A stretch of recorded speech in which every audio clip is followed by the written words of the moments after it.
Hi, everyone. Can everyone hear me okay?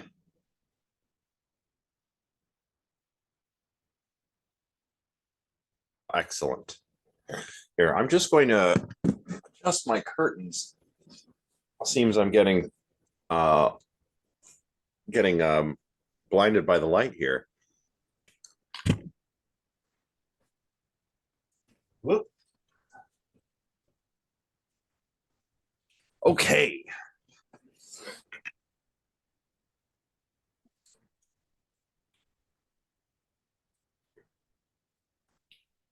Okay, that's a bit better. So, I was putting my slides together when I said, hang on, last year I didn't have slides. I kind of did this lecture almost like a seminar when we kind of looked at everything together, and I thought, why don't I do that again? So I did.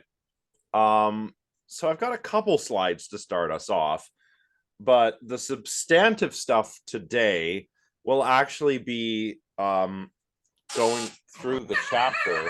Oh, doorbell, sorry. Tula, come here. No, come here. Come here. Tula, come here. Come here. Sorry about that.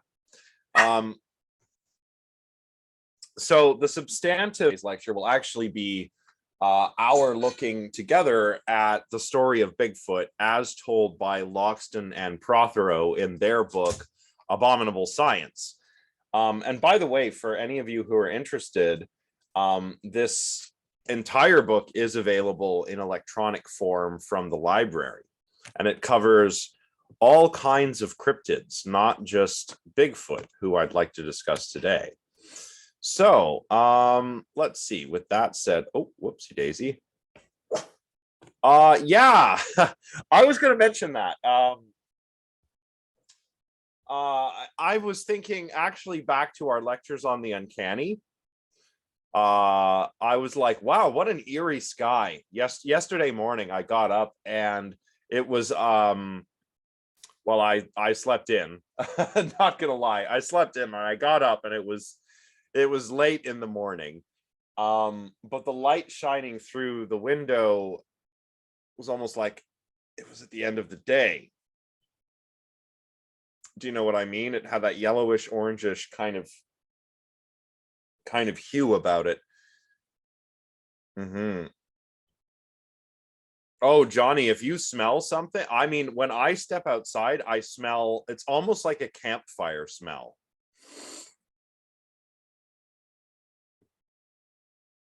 So yeah, yeah, campfire smell. Sorry, everybody's messaging me here.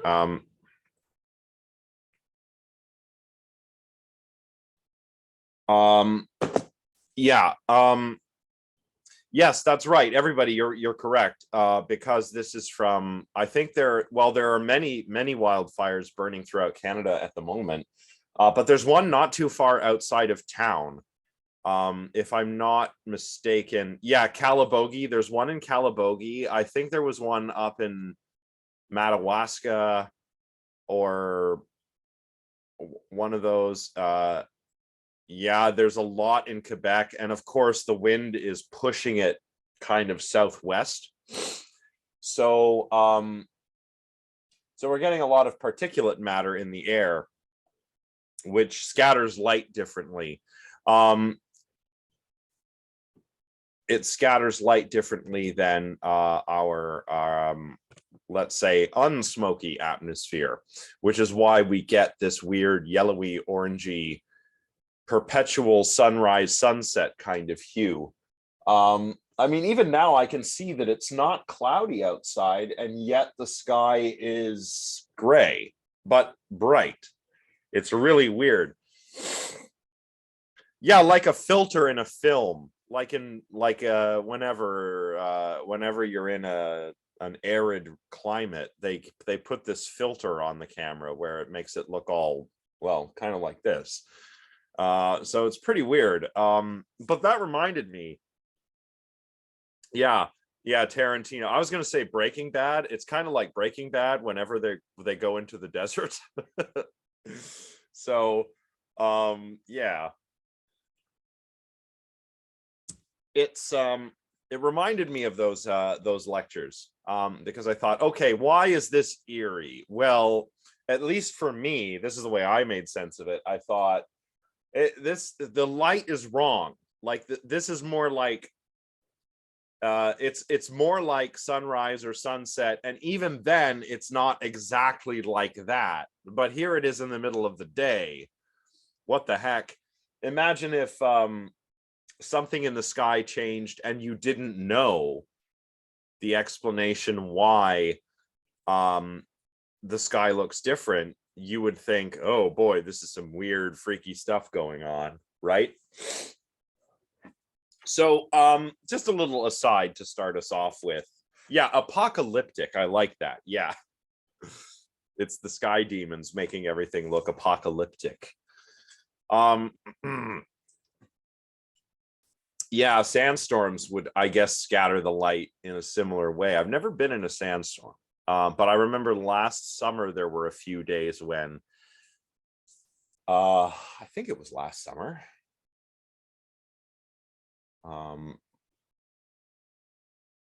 Oh, blood red sky. Oh, yeah, that sounds pretty freaky. I don't know Persona 4. I've heard of the game. I haven't played it. Kind of reminds me of the Blood Moon in Zelda for the Switch. But that only happens at night. This is like a daytime kind of thing, which is freaky. So what was I saying? Well, yeah, I just thought it was an interesting example of something eerie or uncanny that we could open up with. But just a small aside, of course. Instead, I would like to talk about cryptozoology. So let's get started.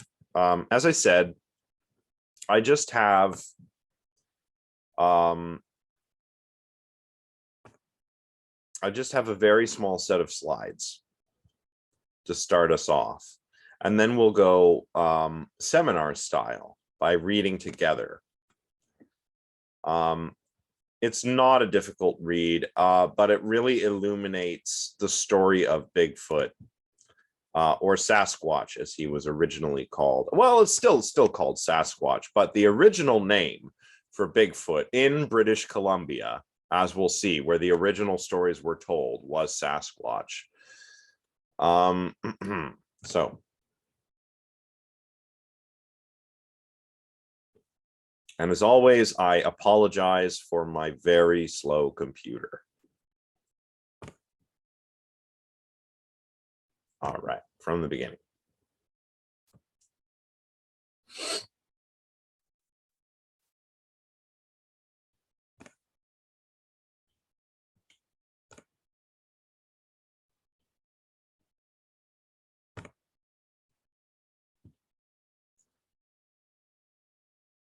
We'll just take a moment.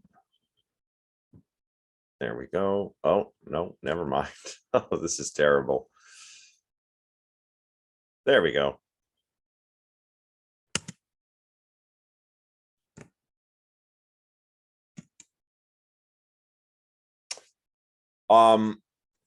Whoop.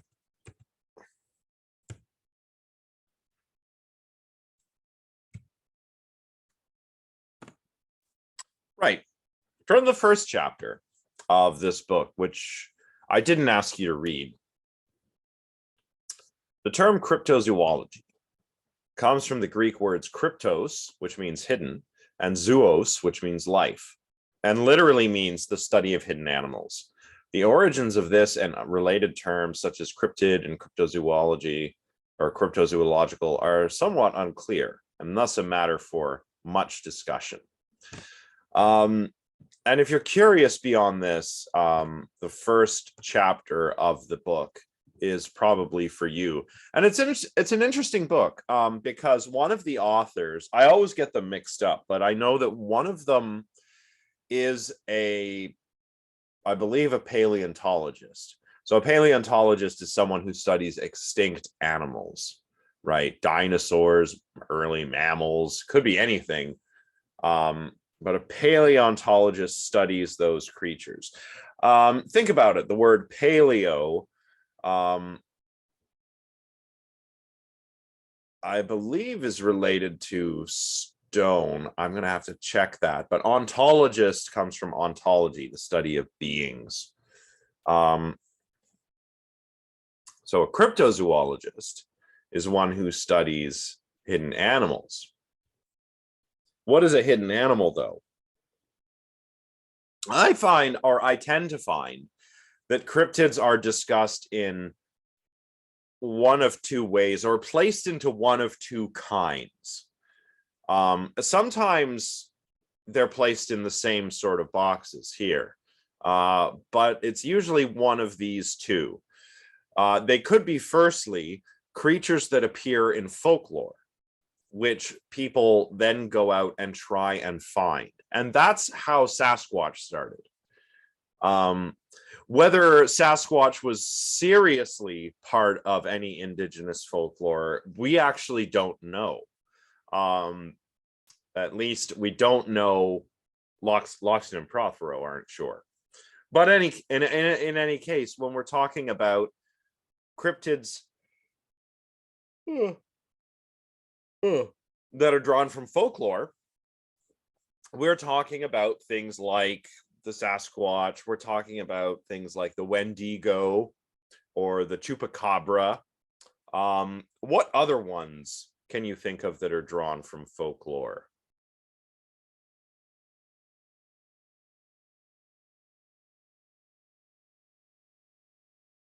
It doesn't have to be like ancient folklore. It could be modern folklore as well. In fact, Bigfoot is arguably a piece of modern folklore.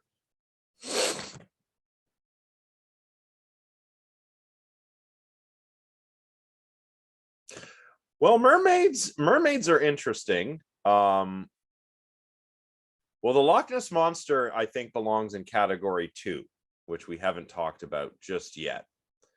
Krampus is interesting. Yeah, Krampus comes from European folklore. He is like a Christmas spirit that punishes bad children, right?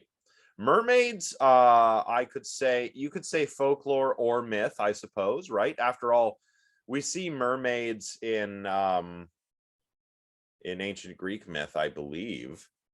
So they go back a ways. Slender Man would be more of a modern one, but definitely. Dragons, also from folklore or mythology. And it's interesting the different ways that they're portrayed across different folklore in the world, right? In Europe, dragons are bad, right? Dragons hoard your treasure, right? In European folklore, dragons are pretty much like Smaug from The Hobbit, and that's because Tolkien drew upon like Norse mythology, or like the story of Beowulf, actual sort of like folkloric tales from Europe, when he was coming up with the character Smaug, who is, of course, a big, huge dragon who has a hoard of treasure and just kind of hangs out guarding his treasure all the time. But of course, in Eastern folklore and Eastern religion, dragons are lucky. It's good. It's good. Dragons are a good thing. That's why, or one of the reasons why, during certain celebrations, you'll see those dancers who all together are like playing the dragon. Oh, Carol, it represents the emperor. Okay.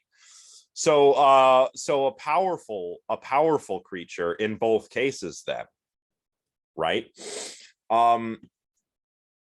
So that's interesting, right? And some people perhaps have ventured to find some of these creatures in real life. But of course, these are creatures from myth or folklore. They aren't supposed to be literally real. But at least in the context of the myths and the folklore that I'm more familiar with, they seem to be there just as parts of the story.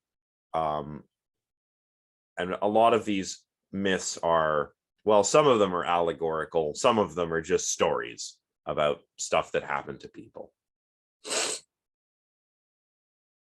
Another variety of cryptid, or another category, would be animals which were thought to be extinct, but which are claimed to have not gone extinct, but which are actually still living, or extant creatures. This is why I said that Nessie might not be, Nessie, by the way, is the Loch Ness Monster. Nessie might not be a folkloric example, but she also might be a folkloric example. And that's because some people claim that if the Loch Ness Monster exists, it's actually a pliosaur. And, you know, a pliosaur is, it's not a dinosaur, it's a pliosaur, but it lived during the era of dinosaurs, and it lived in the ocean, and it had sort of like, well, it looked like the Loch Ness Monster. It had 4 flippers and a short tail and a long sort of neck. And those are pliosaurs. And it's claimed by some who seriously believe that the Loch Ness Monster still exists, that it is a pliosaur that survived the mass extinction event that put an end to the dinosaurs. Of course, there are certain problems with that. How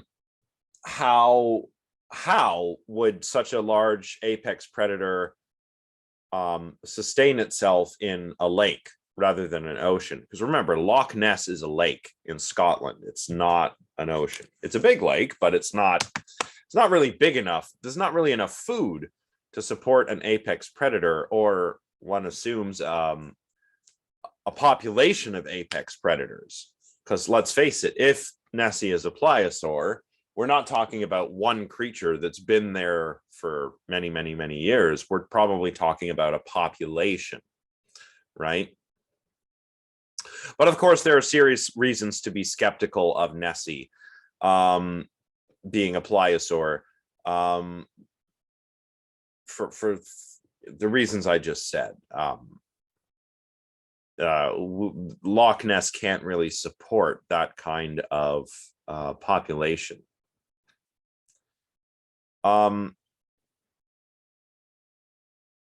There are other reasons to be skeptical, geological. Yeah, Conrad, that's a good point. I'm glad you bring that up. And it's something I think you'll see Loxton and Prothero emphasize, is that at least when it comes to Bigfoot, we need a particular individual. We need a type specimen before we can say whether all of these tracks and hair samples and whatnot actually belong to Bigfoot. But you're right, more broadly, we've got, is Nessie one creature that's supposed to just be in the lake all the time, or is it a breeding population of pliosaurs that people occasionally see and call, oh, it's the Loch Ness Monster, right? Yeah, same with the chupacabra, right? Is that one creature, or is that a type of creature? So, you know, also the smoke is making me very sniffly, I find. Just sorry to throw that in there, but it's not quite like allergies, but it's kind of like allergies. So everybody, you know, if you're going about your day later, try not to be outside in that smoke for any longer than you have to be. So that's not a crazy question. I mean, they kind of, I wouldn't say they're cryptozoological creatures, but they definitely are folkloric creatures, right?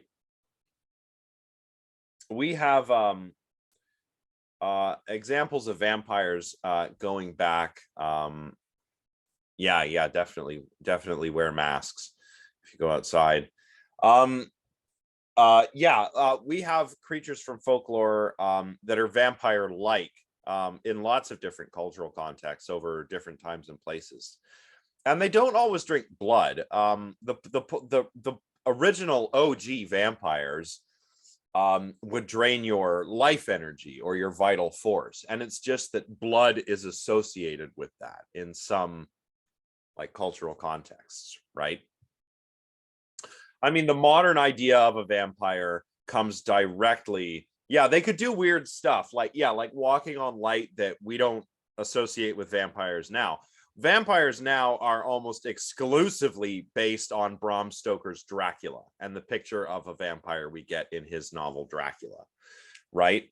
And of course, that vampire is based more on Vlad Dracul, who was the voivod of Wallachia in what is now, I believe, Romania. More so on him, or just as much on him as they are on folkloric creatures, right? So there's definitely some family similarity there because they come from folklore.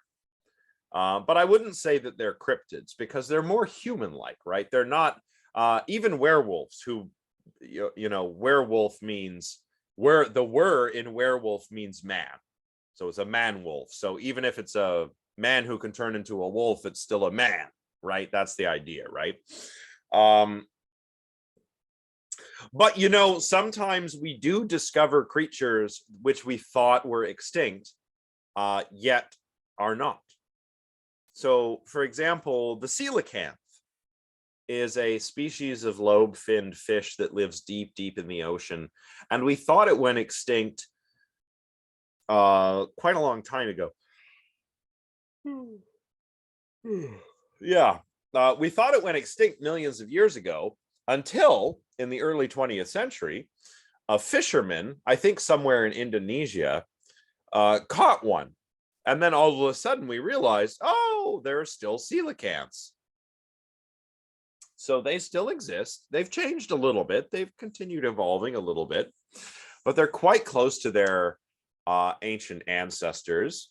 And we thought they did not exist any longer, but they do. But here's the thing. The coelacanth is not a cryptid. It's not hidden.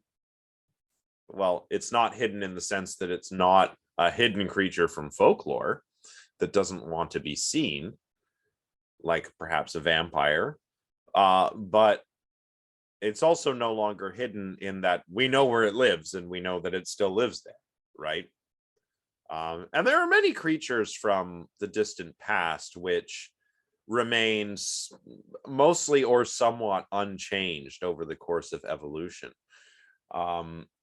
Sharks, right? Sharks have been pretty sharky for hundreds of millions of years because it works. But they're not cryptids because no one ever thought sharks didn't exist. Archosaurs, these are crocodiles, alligators, right? Again, you can trace their lineage back to before the dinosaurs.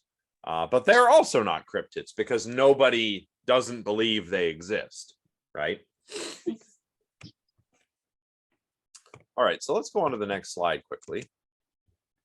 I just want to emphasize once again that cryptozoology is a pseudoscience. It's similar to parapsychology, similar to astrology and ufology, which we have looked at in detail here. Yeah. Well, I mean, cryptobotany might be a thing. I'm actually not sure. But yeah, maybe. It would be strange if there were like people who claimed that there were plants, magic plants that really exist, which don't really exist. I mean, maybe some people do. I'm actually not certain. Yeah, there are. I'm struggling to name an example. But I would probably pick some kind of fern. I don't know. I'm not a botanist. I know that, yeah. I mean, giant ferns used to be a big thing.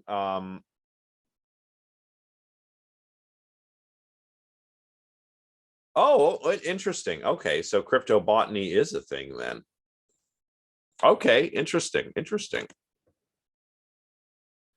Um, I don't know, Alicia. Maybe. It certainly is a weird plant, right? A plant that eats things. What? Um, but I don't know if people thought it was magical. I'm not sure. I'll just have to say I don't know. I can't answer that question. But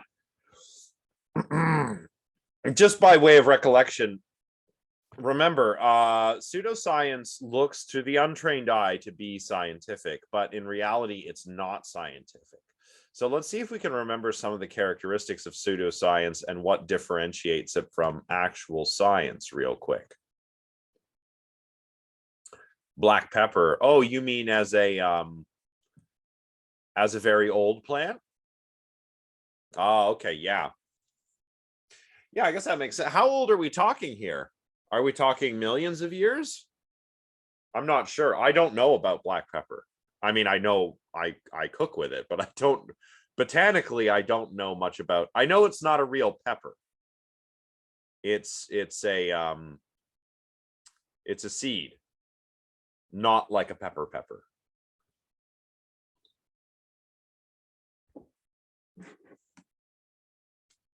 Yeah, okay, so that's true in cryptozoology and in other pseudosciences. I think that anecdote is given too much weight. Another thing about pseudoscience, oh, since the Cretaceous period. Okay, so yeah, that's pretty old. Yeah, exactly. I saw Bigfoot. Really? Prove it. What do you mean? I told you I saw him. He was over there, right? Um, have you guys ever seen that show Finding Bigfoot? It's wacky. Yeah. I've seen a few episodes. And it's always just oh, where'd you see Bigfoot? Oh, I saw Bigfoot over there. Oh, wow. So how tall was Bigfoot? Oh, he was like this tall. And then they like CGI in a little Bigfoot over in the distance. So you can see what it would have looked like. Yeah, I know. It should be I like if somebody wanted to make a satirical kind of mockumentary about finding Bigfoot, I think it would be like the funniest thing in the world. But no, these people are serious. There's that one guy I can't get over. There's two of them actually that I can't get over. One of them is what's his name? Bobo. Um, he's the big tall guy, and he's always got this kind of he always kind of has the same expression on his face. Like, oh, Bigfoot was over there. We're talking about a squatch that might be 3 to 8 feet tall or something, right? He's a character. He's a real character. But then there's also a skeptic that they have. Oh my god, really? Those are how do you mix them up? I I mean, yeah. I mean, if you don't know basic global geography, um, then maybe don't make claims about Bigfoot. I don't know, but yeah, I didn't see that episode, but yeah, they're all characters, but it's that Bobo guy. Yeah, exactly. They wanted to find Bigfoot, but you need geography to find Bigfoot if Bigfoot's out there, right? Got to get the lay of the land. But Bobo is a character, and they're skeptic. She's the one who's, um, yeah. she's not really a skeptic. She's just kind of there to be like, hey, it might not be Bigfoot, but still, whoa, pretty cool story. It might be Bigfoot, but it might not be. It's kind of just like a lip service towards skepticism. So, yeah, interesting show. But as far as pseudoscience goes, I mean, you can kind of get a sense of it by looking at, say, what cryptozoologists are up to, by having a look at even an episode or two of a show like Finding Bigfoot or Ancient Aliens or Unsolved Mysteries, depending on the episode. I know a lot of Unsolved Mysteries is about crime, but they throw in a supernatural episode in there every once in a while.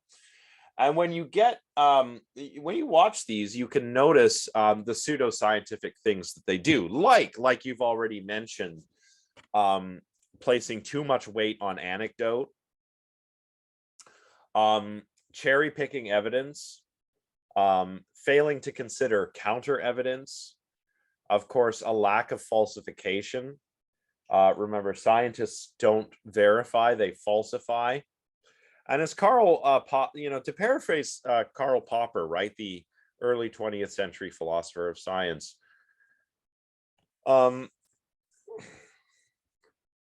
pseudoscience kind of does science backwards. Like, if I do science, what do? Well, I first I observe the world and I see how it is, and then I want to make up a part of a theory that will explain it. So I form a hypothesis. Then I test that hypothesis, and when I'm testing the hypothesis, what I'm trying to do is disprove it, right? And if I fail to disprove it, then maybe I've learned something, but maybe I haven't. We have to see, is my result statistically significant? Is my result replicable, right? If I get an interesting result, like Joseph Banks and Louisa Rhine, if I get an interesting result, say by doing ESP studies, that seems statistically significant, but no one else can replicate it, well, then I probably haven't discovered something, right? So those are characteristics of pseudoscience.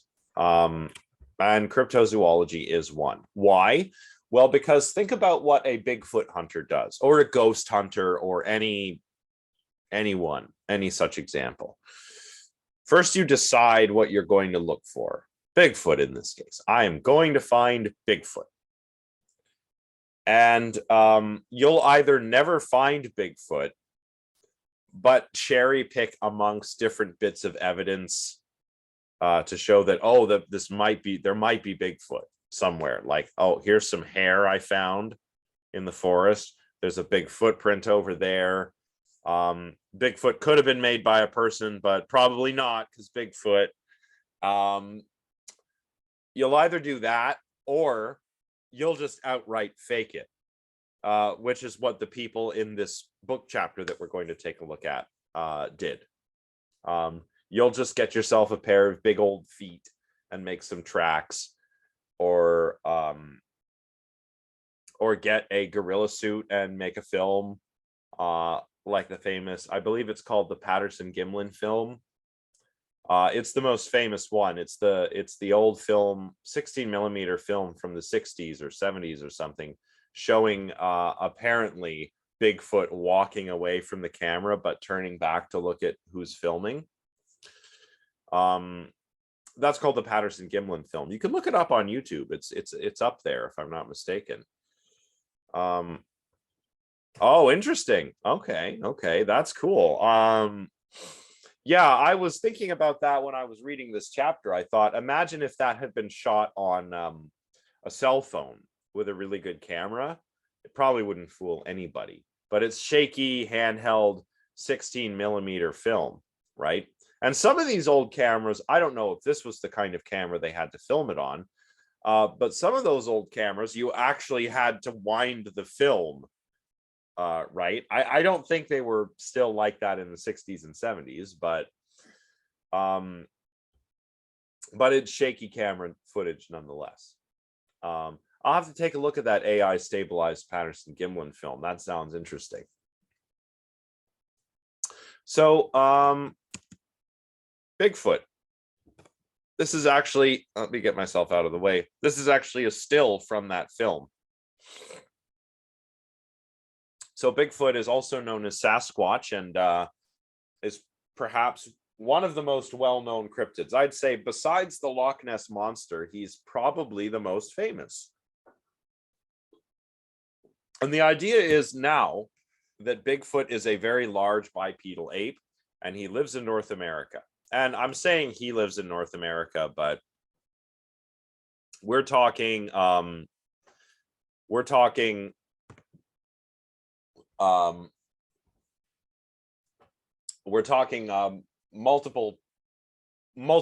Bigfoots. Yeah, it would be Bigfoots. We're talking about a population. That's what Bigfoot hunters and other cryptozoologists say.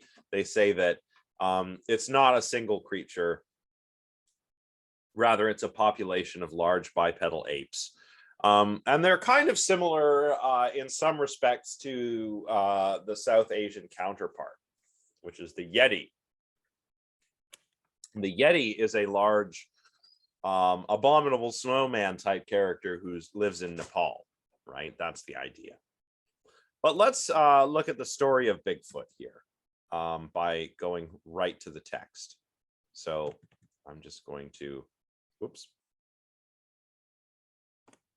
One more slide. As we'll see, the origins of Bigfoot quickly shifted from this creature that was really supposed to be essentially a giant human, or rather a population of giant humans, to giant apes that we know today. So, for example, now we think of Bigfoot, and this is probably thanks to the show and other documentaries similar to Finding Bigfoot. But Bigfoot is supposed to be very tall. Of course, reports range, but usually we're talking 8 feet at least. It doesn't like to be around people. It's very clever. It's very intelligent. It makes distinctive noises. Again, you know, I'm not trying to pick on the Finding Bigfoot people, but they do these things where they go into the forest and just yell and bang sticks on trees because they think that's what Bigfoot sounds like. I don't know how they know that. If they know that, how do they know that? Because again, we've never seen one. Sure, maybe that yelling noise you hear is Bigfoot. Maybe it's an animal. Maybe it's somebody else trolling you, right? I have to admit that if I heard somebody looking for Bigfoot by making these sounds, it would be awfully tempting to troll them back by making Bigfoot noises. But, oh, and of course, the smell, the idea that there's this stinky swamp-like smell that they have, I think is a new addition to Bigfoot lore. But Bigfoot wasn't always like that. Bigfoot probably comes out of the same tradition that a lot of other giant creatures from folklore come out of. Here, Loxton and Prothero say, whoops, on page 31, that fantastic tales of humanoid monsters, ogres, and wild men were common in almost all cultures for thousands of years before the emergence of a canonical portrait of Bigfoot. It is natural that giant lore should be a universal feature of human storytelling. After all, giants are the easiest monsters to imagine, bigger, stronger, wilder versions of ourselves. And that's really kind of, I think, hitting the mark. Because when we turn to the book, we'll see that Sasquatch were not originally giant apes. They were actually giant indigenous people, or at least that's the stories that were told in British Columbia. Let's go to the book now.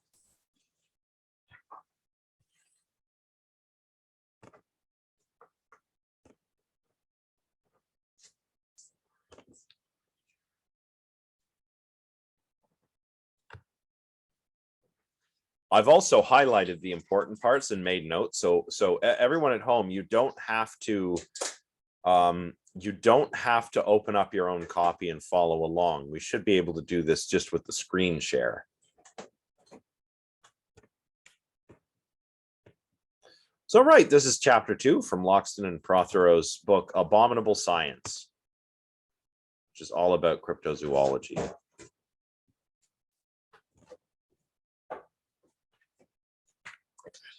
So let's see.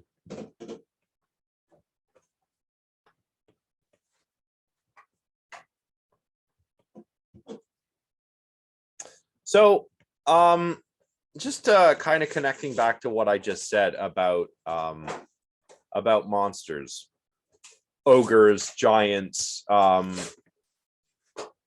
Sasquatch sort of starts at that same place.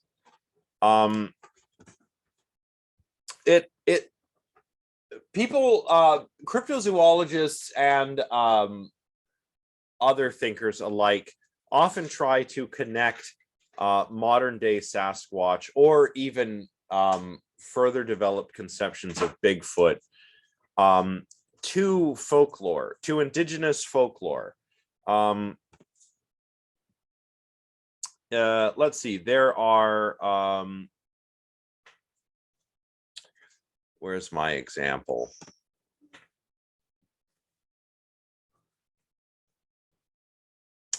Here we go. Bigfooters on page 32 routinely cite tales from Eastern North America that feature some man-eating giants whose bodies are literally covered with stone. These stories are detailed right down to the creature's use of magical talismans to locate human prey and their Achilles heel weaknesses that allow warriors to escape, such as their inability to swim, look up, or gaze on menstruating women.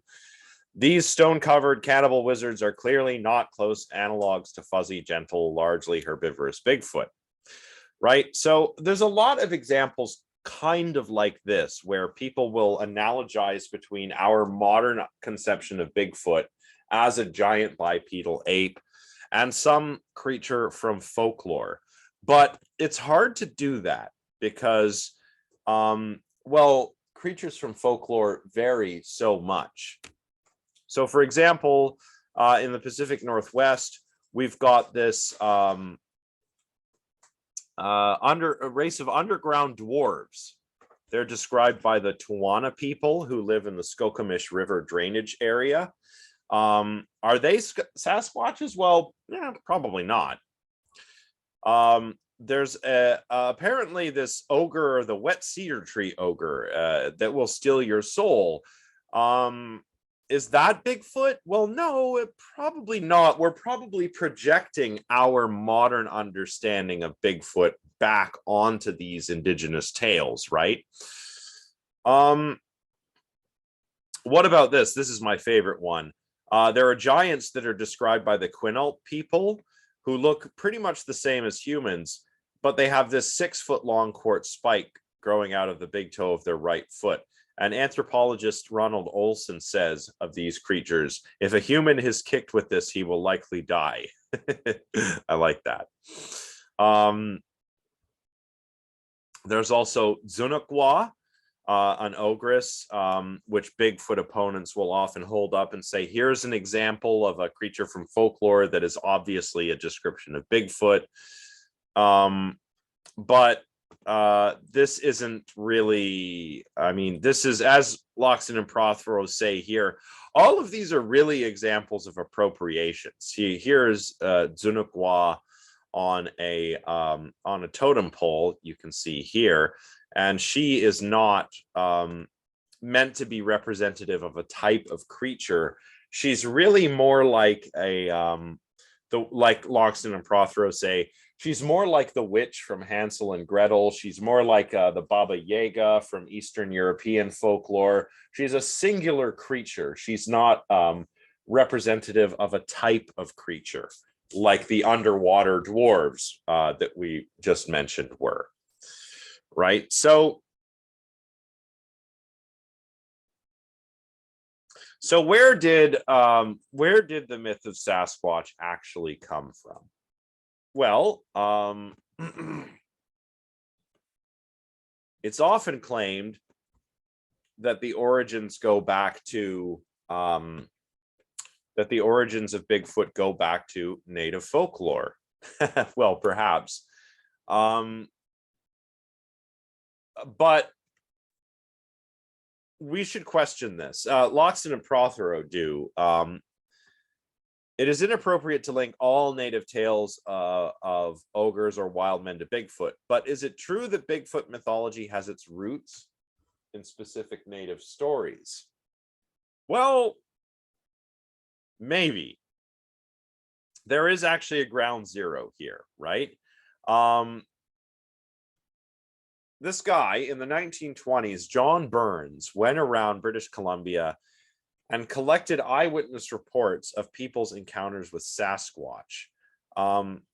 Apparently, this is an anglicization of a word that the local people used to refer to some kind of creature, but we don't know because we only have Burns's word for it.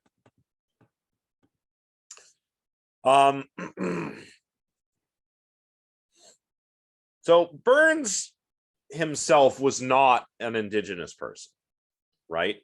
Burns was actually what used to be called, and of course this is not the preferred nomenclature, but he used to be an Indian agent, a bureaucrat who worked with the natives on the reservation near the town of Hot Springs.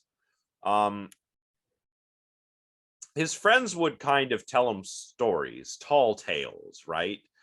And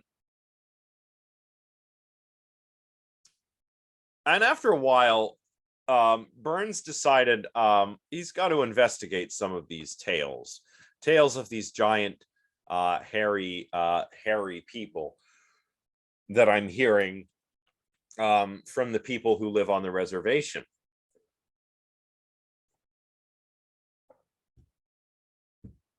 But here's the thing, they weren't hairy people in the sense of being giant ape-like creatures covered in hair. No, they were hairy like hippies are hairy.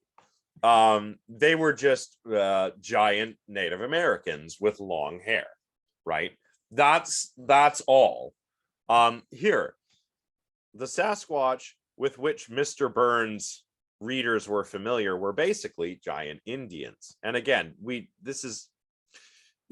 quoting from somebody using a term that we no longer use. In Canada, we refer to the indigenous people as First Nations. There's also the Inuit and the Métis, right? But basically, familiar with these giant indigenous folks. Although avoiding civilization, they had clothes, fire, weapons, and the like, and lived in villages.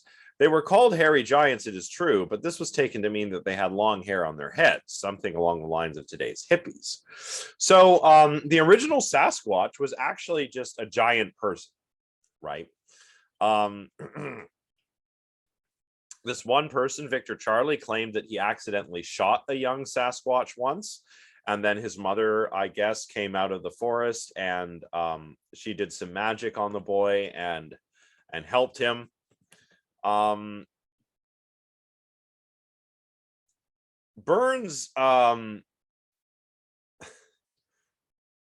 was probably embellishing these tales. And we can tell from this. He says that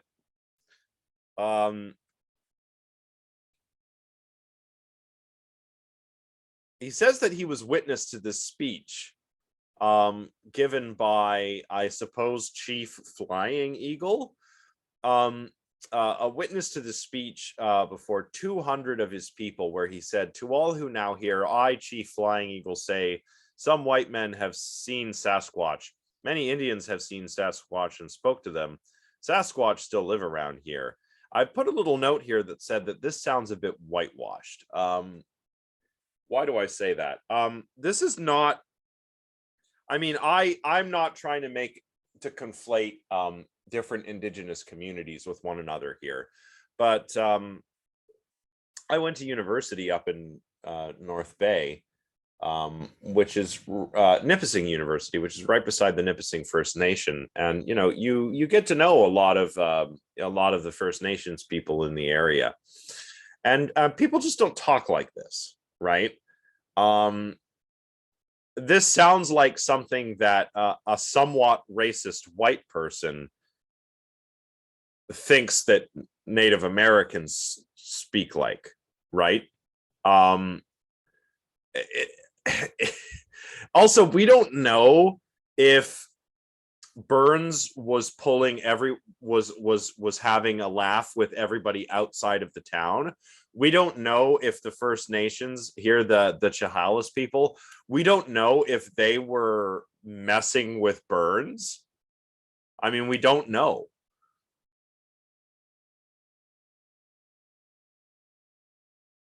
Yeah. Yeah. It's like that kind of thing, right? Like, yeah. It's just people don't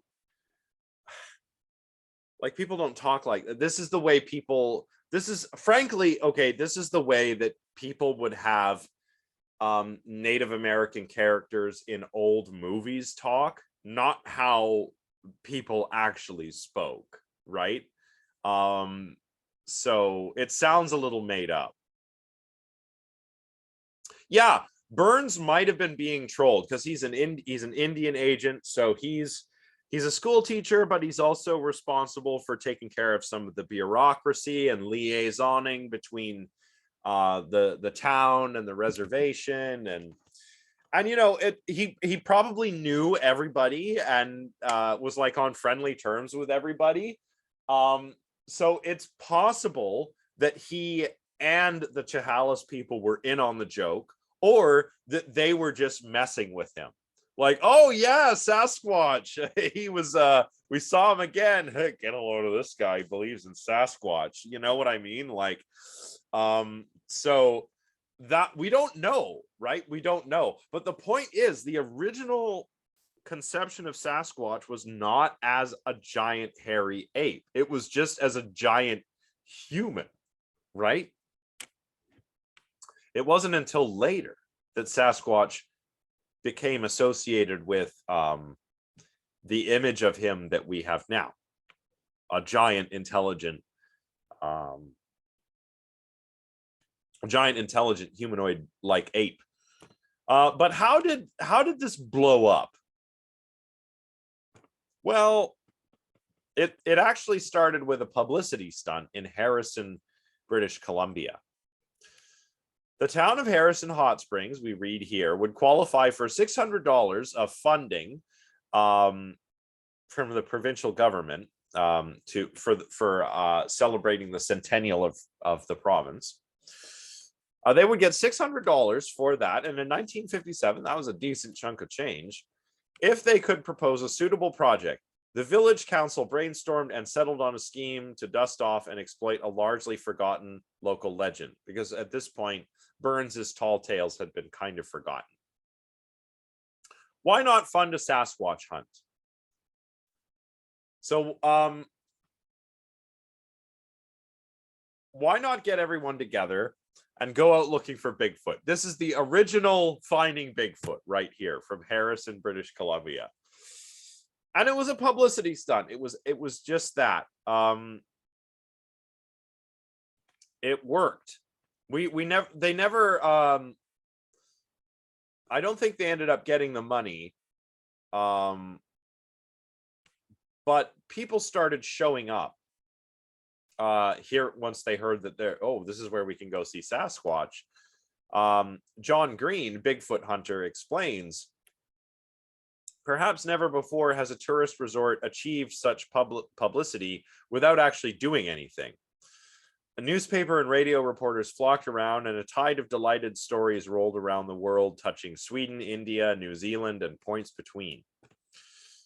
And this was all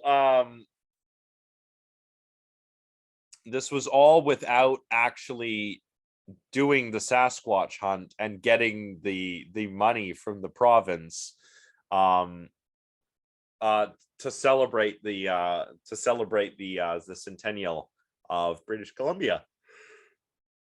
Now,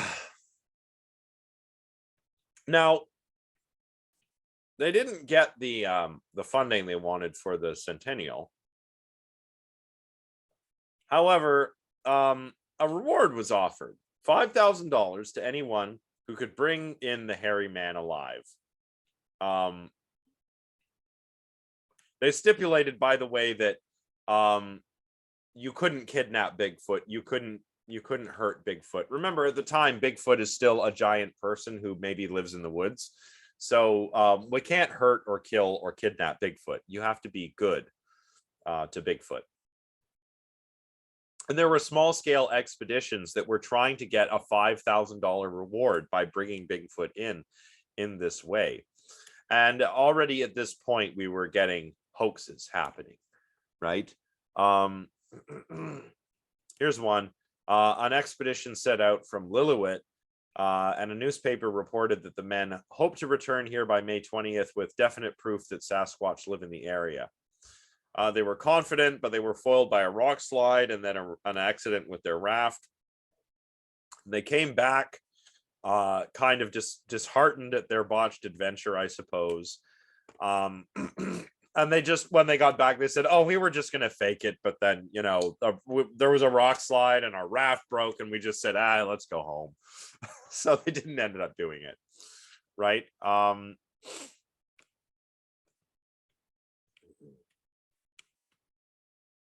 So how do we get to the hairy ape?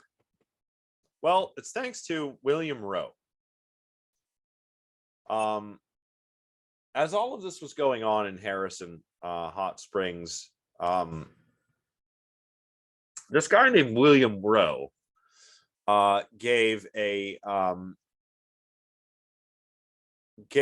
different sort of Sasquatch a different sort of account of a Sasquatch sighting, where for the first time Sasquatch is described as an ape rather than a human, a giant human. Here's his description. This is his sworn statement. And this is from 1955, when Rowe claimed to have encountered a Sasquatch on the edge of a clearing. My first impression was of a huge man, about 6 feet tall, almost 3 feet wide, and probably weighing somewhere near 300 pounds. It was covered from head to foot with dark brown silver-tipped hair. But as it came closer, I saw by its breasts that it was female. Its arms were much thicker than a man's arms and longer, reaching almost to its knees. Its feet were broader proportionally than a man's, about 5 inches wide at the front and tapering to much thinner heels. When it walked, it placed the heels of its foot down first, and I could see the gray-brown skin or hide on the soles of its feet. The head was higher at the back than at the front. The nose was broad and flat. The lips and chin protruded farther than its nose, but the hair that covered it, leaving bare only parts of its face around the mouth, nose, and ears, made it resemble an animal as much as a human. None of this hair, even on the back of its head, was longer than an inch, and its neck was also unhuman, thicker and shorter than any man's I had ever seen. So this is the first time we hear of Bigfoot described as an ape and not a giant person. Now, Loxton and Prothero make a pretty important claim here. They say, to a profound extent, Bigfoot lore stands or falls on Rowe. If William Rowe's story is true, then it's the original definitive account of Bigfoot. But if he made this up, then the whole rest of the Bigfoot database is contaminated. Because remember, Bigfoot started not as an ape, but as a giant. And along comes Rowe and says, I saw Sasquatch. It was actually an ape, a big hairy ape. And it caught my scent and it went away. and I saw it. After that, that's when we start getting Bigfoot tracks. That's when we get the Patterson Gimlin film, all based on or seemingly based on Roe's account. So if Roe made this up, the whole rest of the database is contaminated, right?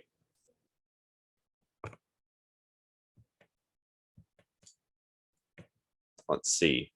Now, here's the interesting thing. While doing research on this book, the authors were trying to find, we're trying to get to Roe. We're trying to meet him. With so much writing on Roe's sighting, they write, I assumed that a great deal would be known about Roe. After all, Bigfoot writers have promoted this encounter for more than 50 years. Looking into the case for a magazine feature in 2004, I soon noticed that all of the sources seems to rely exclusively on the statement that Roe sent to Green. That was the statement we just read. So this was a statement that William Roe wrote down and sent to Bigfoot researcher John Green. So, and then Green made it public, took it public. Or were secondhand sources who relied on Green. It began to dawn on me, no cryptozoologist had ever met Roe. Weird, right? And we don't know who William Roe is. I don't think we even knew what he looked like until I think like after he died. But no one seems to have met this guy, right? Which is a little sus, isn't it?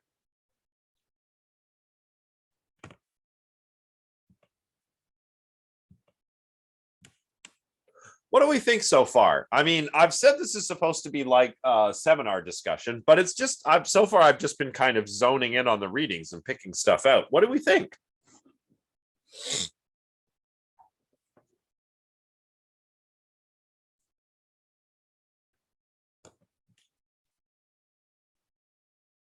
I was about to say he's the Bigfoot. Yeah. Yeah, not a lot of evidence of much at all. I think it's interesting from a folkloric perspective.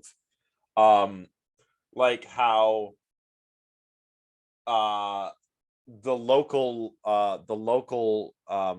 indigenous folklore does contain references to giant humanoid creatures, but it seems to be an instance of cultural appropriation that takes that and then turns that into Sasquatch.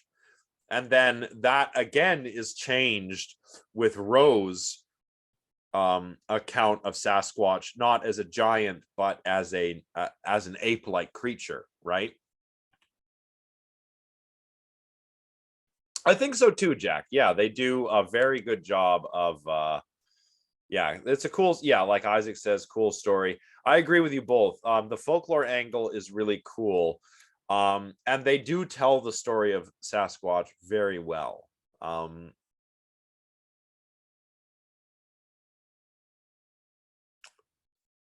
Well, there is a large hairy creature that exists in the forests of Canada, which might be mistaken for a Sasquatch. And as Loxton and Prothero go on to discuss, those are actually bears.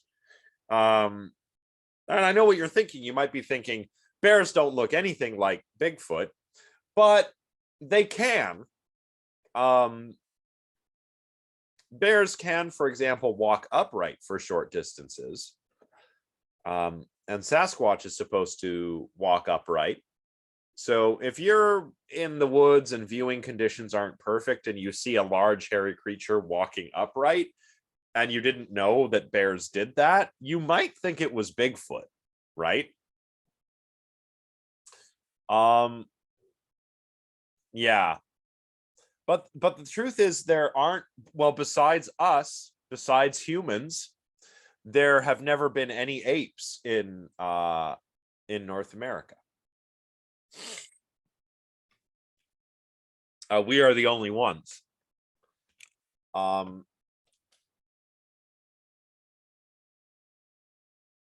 And the important thing, right? The important thing to remember is originally Sasquatch wasn't an ape, right? He was, or rather, they were just a group of giants who lived outside of society, and they had their own villages and their own language and their own civilization, and they kept separate from us. Um, I think the kind of analogy, yeah, that's true, Isaac. Yeah, you're right. And it's not always Bigfoot like. I was just about to say that,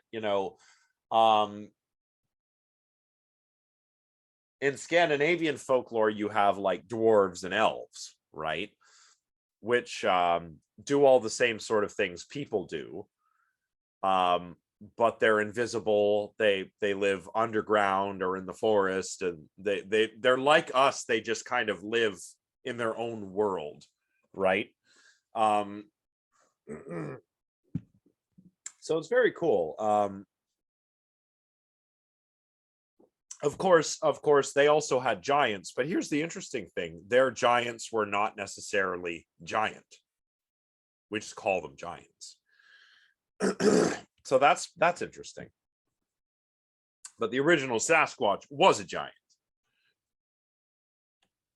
Yeah, they're just like there's the scholar of Old Norse, Dr. Jackson Crawford, likens the giants or the Jotun to another family, a rival family, like the what there's the Aesir, right? Like Odin and his family, and then there's the Vanir, which is like another family, and then there's the Jotun, which are another family, and then there's dwarves and elves, which might actually be the same thing, right? Um, but the point is, they're just different sorts of people who live in different realms. And it's the same with Sasquatch, right? Oh, those are people, but they're giant and they live in the forest up in the mountains, right? Um, and maybe something like that was true in the indigenous folklore. And then along comes Mr. Burns, and I don't know, he might have been in on the joke, he might not have been in on the joke, but I'm pretty sure there was a joke somewhere, right? Either he is having everyone outside of Harrison Hot Springs, either he's having a laugh at them, or the indigenous people are having a laugh at him, or both, really.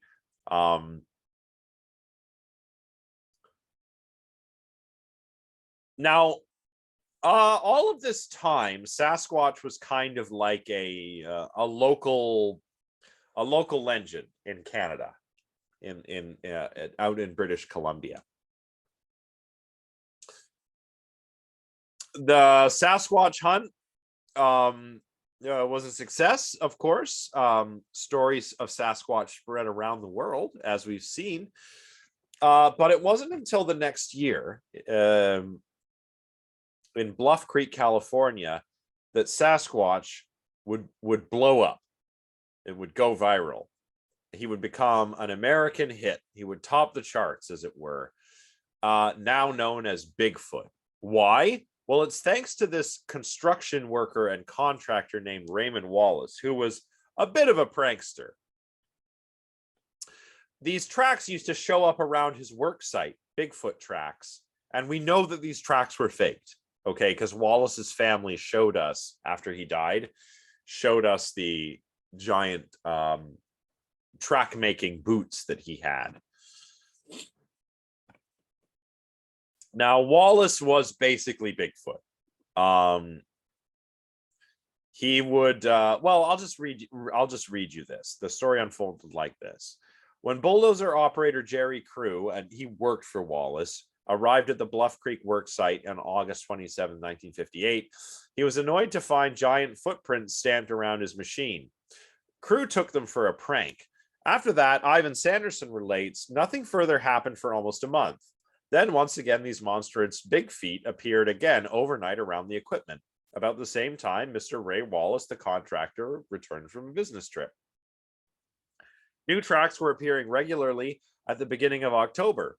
Every morning we find his footprints in the fresh earth we've moved the day before, Crew said. And on October 3rd, Crew made a plaster cast of one of the footprints. Then, taking this cast to the local newspaper, he made history. Throughout California, headlines trumpeted the mystery of Bigfoot. Now, it did not take long for people to suspect that Wallace had simply made the tracks, right? Even the sheriff's office contacted him and said, "Why don't you come in and explain your little joke?" Right?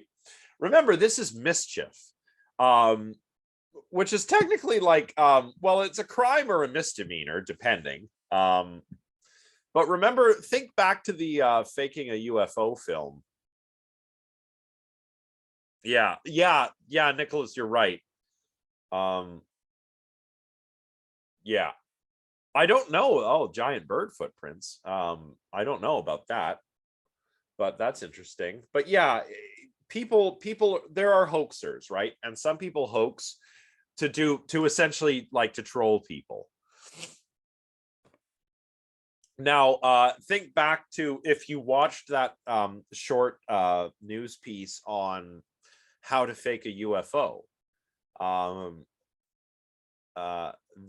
think those two who faked the UFO had to, I think, pay a small fine and do some community service, right? Because it was mischief, right? They had disrupted the public order by doing something that they shouldn't have done. So after Wallace died in 2002, his family reveals some of the sets of these strap-on wooden feet that he made, where he had like basically a giant wooden foot strapped onto a big heavy boot, and he would just walk around making fake Bigfoot tracks.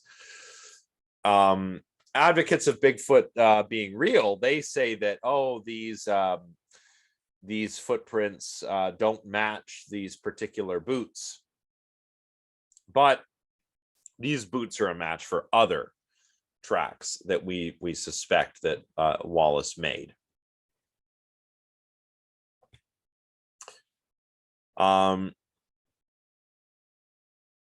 this was like a central Bigfoot case, and it turns out that it's all due to a hoaxer. And his hoaxing had been known here, as it says on page 42, from the earliest days. He was suspected immediately as the creator of the tracks found at his work sites. His status as a hoaxer was confirmed 2 years later when he claimed to have captured a live Sasquatch. And this is my favorite part. Offering to sell the creature to Bigfoot researchers for $1 million, he dragged out the negotiations for weeks, only to release the creature. Incidentally, Wallace claimed that the captured Sasquatch would eat nothing except 100-pound flat bags of Kellogg's Frosted Flakes, which amazing. Like, this guy just sounds like somebody who's always telling you a story, right? Someone who's always having a laugh at you, someone who's always pulling a leg, you know, someone who tells big fish stories, right? So it's great. Here he is. Bigfoot used to be very tame, as I've seen him almost every morning on the way to work. I would sit in my pickup and toss apples out of the window to him. He never did catch an apple, but he sure tried. Like that, I mean, come on, that's somebody screwing with you. And it's kind of funny. It's kind of funny that even though it was known that Wallace was kind of a bullshitter, people still take this evidence seriously.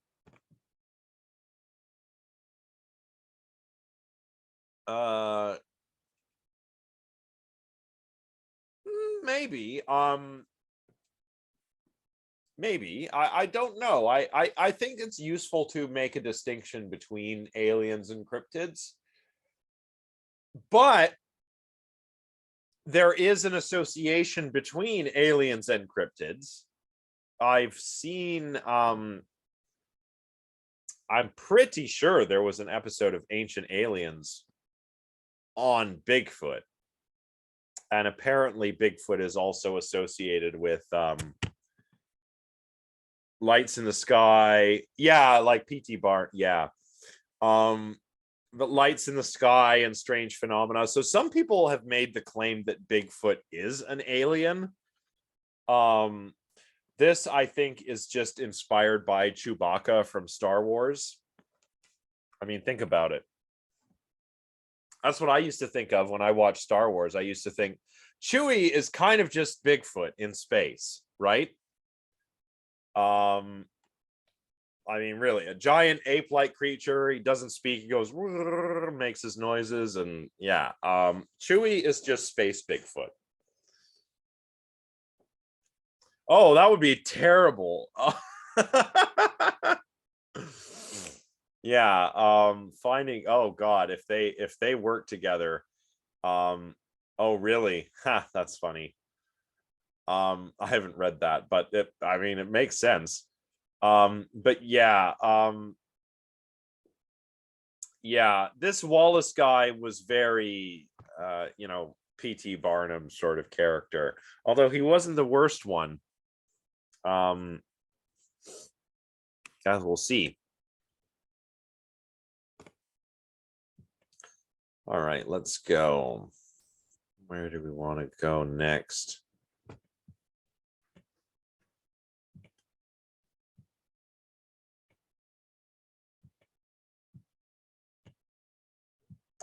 Well, with the rest of the section, the authors just kind of reiterate the point that the database at this point, the database is contaminated, right? One of the paradigmatic cases of Bigfoot is known with near certainty to be a hoax. So what do you do then? Do you eliminate it from the database?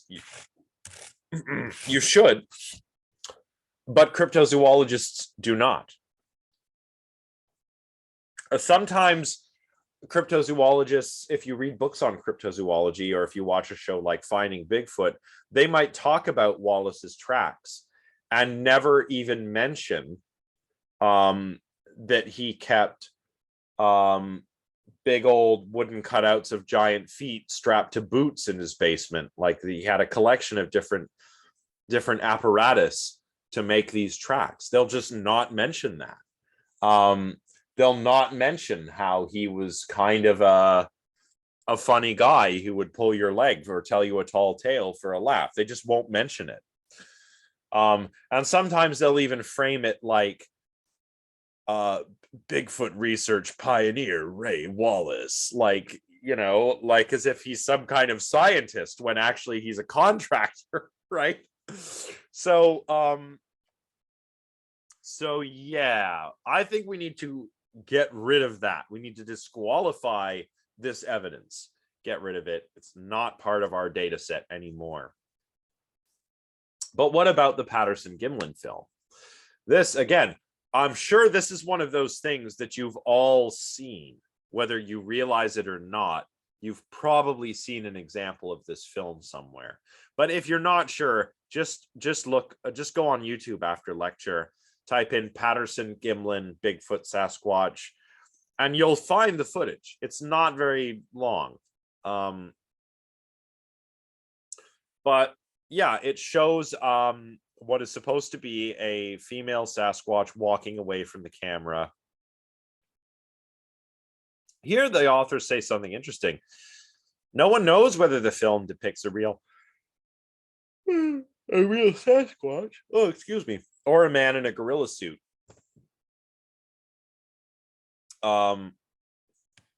Yeah, perhaps. I'll come back to this in a sec. Personally here, I think that, well, a principle of parsimony, it's probably a guy in a gorilla suit. But okay, I see what you're saying. Here's a still from the film. And you can see how it's walking. Yeah, people do that. Tabitha, they like, if he was people might make the argument that if he were serious, then maybe the powers that be would get him and silence him. I don't know, right? Maybe the men in black will show up. You're like, sir, you're coming with us. You've been talking about Bigfoot. Yeah, that's a good one, actually. Zombies, I don't know if zombies would count as cryptids. Zombies are not really, I mean, the undead are also folkloric creatures, but not exactly the same as how I would say we understand cryptids nowadays. But yeah, Conrad, that's good. I used to like to show that film in class when I would teach in say my cognitive science class about inattentional blindness. The problem is, thanks to the internet, everyone's seen it now, so I can't show it anymore because everyone's seen it. Nobody falls for the illusion.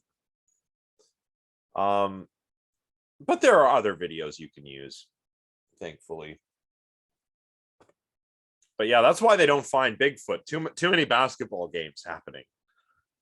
So there's a still from the film. You can see it actually mirrors. Oh, it's called the monkey business illusion, and it highlights a phenomenon called inattentional blindness. If you haven't seen it, I'm not going to tell you what it is. Just look it up after class and see if it gets you.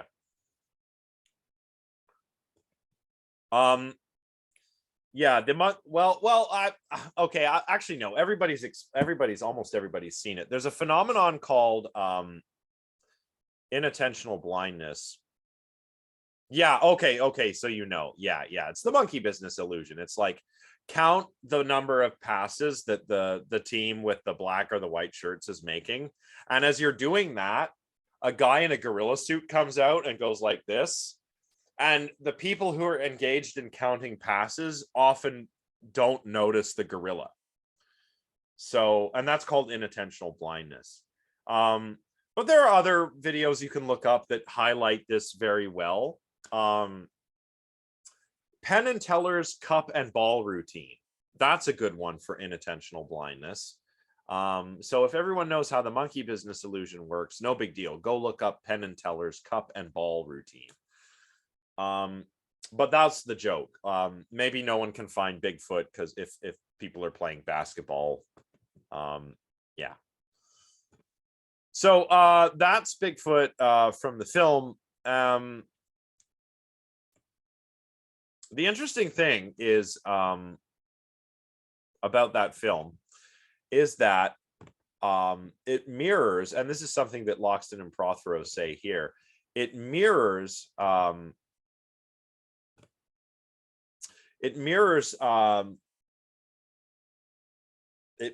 that early account where we get Bigfoot as ape for the first time, right? Who was it again? I've already forgotten their name.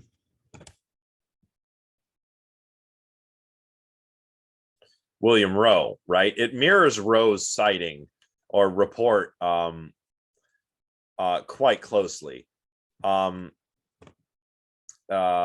It's about, or the ape is supposed to be about 6 feet tall, kind of heavy set.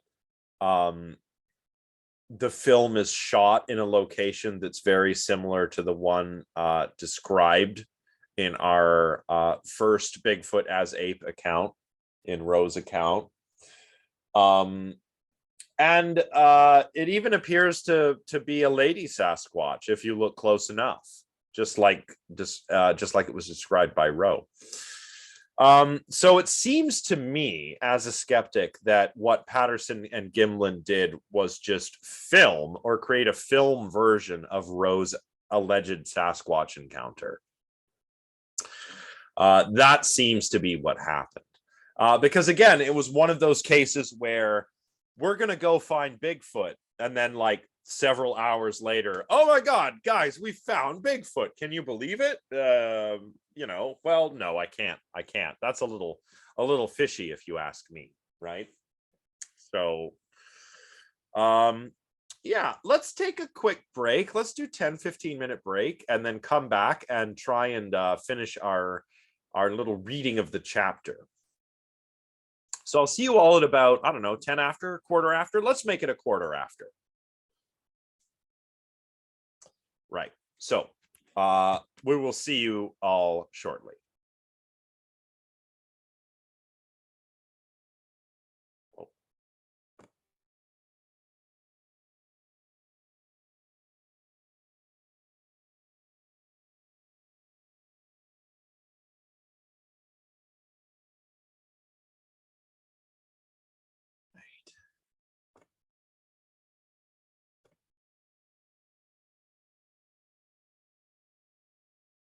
Ah, yes. Okay. So let's get started again. Boom, boom, boom, boom. Oh, right, of course. Let's share my screen again.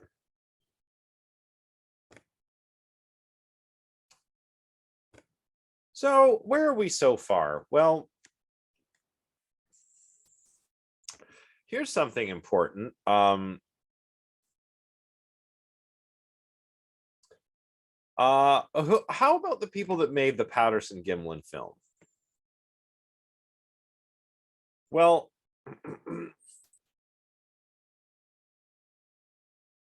Gimlin seems to be a decent guy. Patterson, we can't say the same of. Like, here's characterized here, even by his defenders, the authors tell us, as no angel, a slapdash kind of guy that you really shouldn't do business with. Or like a used car salesman personality.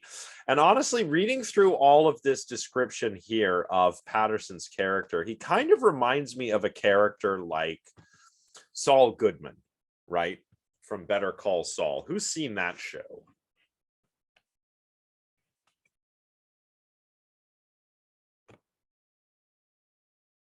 Oh no, just clips of it. Oh no, you've got to see the whole thing. It's so good. It is a great show. Oh, Nicholas, you start. Okay, good. It's a very good show, and the character Saul Goodman ultimately, I think is there's a lot of development that happens throughout the show with the character, but when you meet him and you see his journey, he becomes this kind of person, like a sort of used car salesman, P.T. Barnum sort of character, right? Kind of reminds me of the way Patterson is described. Here, interviews with members of Patterson's family, friends, and colleagues conducted over several years paint a picture of a highly artistic small-town hustler with dreams of the big score. A stage acrobat, carny, inventor, illustrator, Bigfoot sculptor, self-published Bigfoot author, and semi-pro rodeo rider, Patterson lived and breathed show business schemes. So definitely the sort of guy, now this is not evidence that the film is fake, but it's the sort of character that I would not discount faking such a film, right? And that's important. But we have to be careful here, right? There's a logical fallacy. It's an informal fallacy called poisoning the well. And the idea is you make your source look bad. Your source of knowledge look bad so that you don't countenance what the source is saying any longer. So for example, the idea here, I'm poison. There's a worry of poisoning the well in the sense that the Patterson-Gimlin film isn't a good source of evidence because Patterson was a con artist. So, and that could be an ad hominem attack, but in this case, it's not, because it's true that he actually was this kind of show business scam artist character, right? So that is an informal fallacy that I think you do need to be aware of. But in this case, I don't think we're poisoning the well by doing ad hominem attacks on Patterson. Rather, Patterson actually did have the reputation he had for a reason. And that matters, right? In a context like this. Regardless of his character, though, it's pretty remarkable that he sets out to find Bigfoot, and then he does. Just, I'm going to go find Bigfoot with my camera. Several hours later, well, I got some great footage of Bigfoot. It's just too good to be true, right?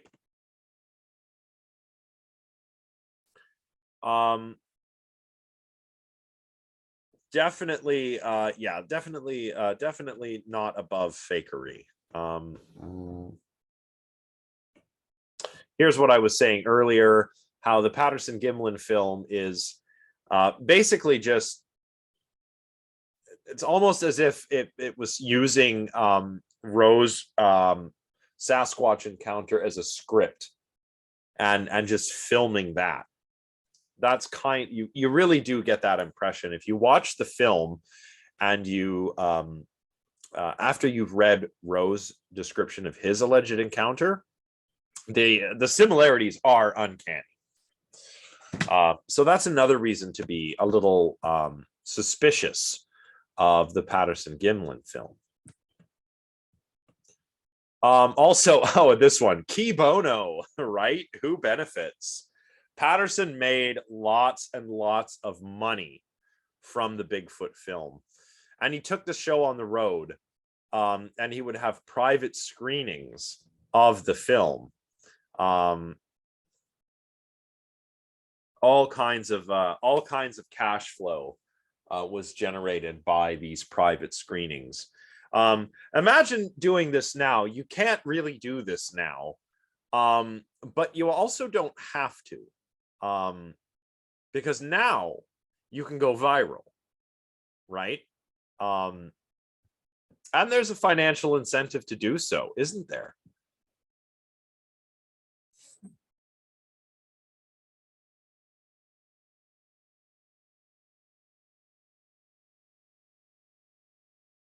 Well, for somebody like Patterson, I think the idea is that he was always kind of perpetually broke, but always trying to hit it big. And this was his golden ticket, right? I mean, just check this out right here. Whether he earned enough money to justify a hoax is a subjective question, but the film was clearly a windfall by Patterson's perpetually broke standards. One day he held out a $100,000 check that he got for the movie, Patterson's brother recalled. At the time, that was quite a bit. Still quite a bit. Although it was more back in the 60s and 70s, of course. So yeah, it depends. Like, is somebody like you know, is Jeff Bezos going to benefit from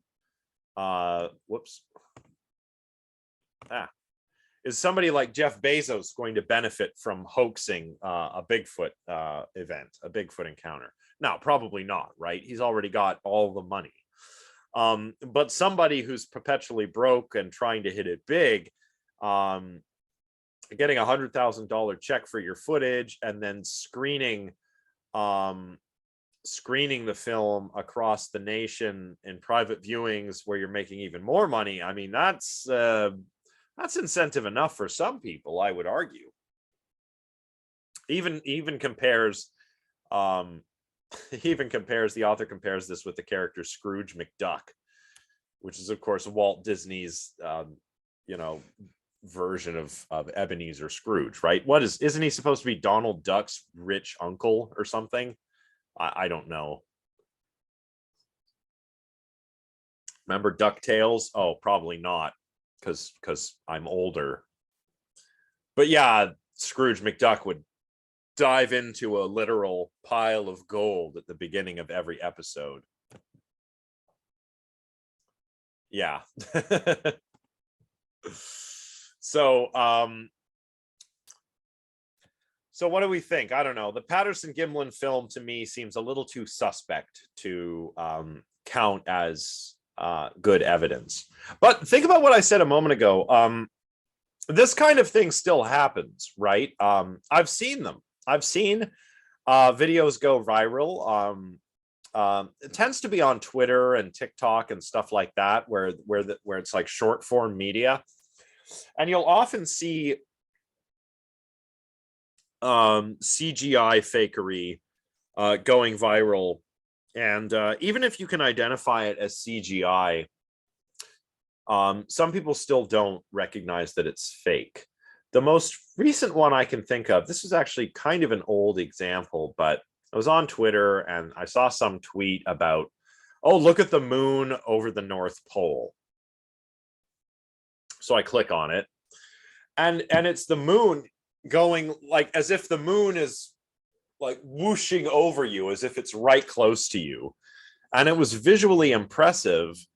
And all of these people in the comments were like, wow, the wonder of nature. Wow, so cool. And it's like, does no one know how the moon works? I mean, the moon doesn't get that close to Earth. It doesn't orbit the Earth over the poles. It was just I mean, there were people in the comments that were calling it out as fake. But at the same time, I couldn't believe the number of people that seemed to think it was real footage. And this kind of thing is happening all the time. Plus, you've also got deep fakes now, right? Celebrity deep fakes, where you could make you know, a video of a celebrity saying something that they didn't actually say, get them in trouble for it or something like that, right? So this kind of thing does happen still. It's just not like a traveling show anymore. It all happens on the internet. And of course, if you go viral, I mean, you can there can be windfall gains for you.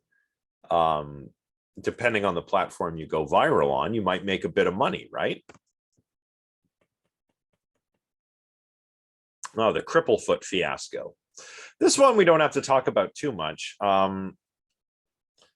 Just in the late 60s in Bossburg, which was an old mining town, Bigfoot tracks started turning up, and they had a distinctive characteristic. The right foot seemed to have a deformity, so this came to be known as Cripplefoot. It's true. It's true. People do always believe in these sorts of viral things, even if we should not, right? There's always going to be somebody who's fooled, right? So Cripplefoot reminds me a lot of Wallace's tracks. It's another case, essentially another case where we have tracks that look like this. See, this is the foot with the deformity, showing up very conveniently in the proximity of a Bigfoot hunter. And this was interesting because it triggered a kind of massive Bigfoot hunt where everybody showed up. There were people with airplanes flying around. People had their tranquilizer guns. One guy even claimed he had a type specimen of Bigfoot.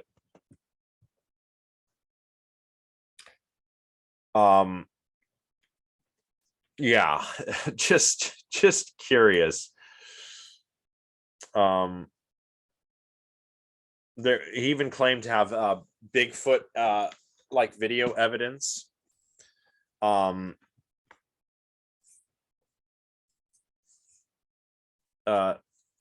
Footage which nobody actually saw, and which turned out to be old black and white Disney cartoons. Once Mark skipped town. Yeah, just a lot of similarities kind of to the cases that we've already seen. Here's somebody explaining how to make the tracks. So again, this is the point of all of this. The bottom line is that the famous Cripplefoot trackways were discovered by a repeat Bigfoot hoaxer. This is a red flag so huge and glaring that the evidence from Bossberg should long ago have been set aside by all serious Bigfoot researchers. Bizarrely, the exact opposite has happened. And again, this is something that unfortunately happens quite a lot in cryptozoological circles, and that is that even if even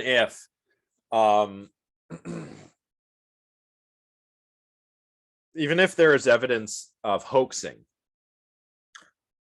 this will often be omitted. So it seems like what we have is fairly straightforward evidence that there is some kind of creature out there, and there's no reason to be skeptical. There's no reason to think that somebody would have faked it. But of course, the tracks themselves were discovered by somebody who was known to fake evidence for Bigfoot. And this is a problem, right? I know I say a lot about when you're critically examining claims of the paranormal, you need to be skeptical, of course, but you shouldn't merely debunk and dismiss.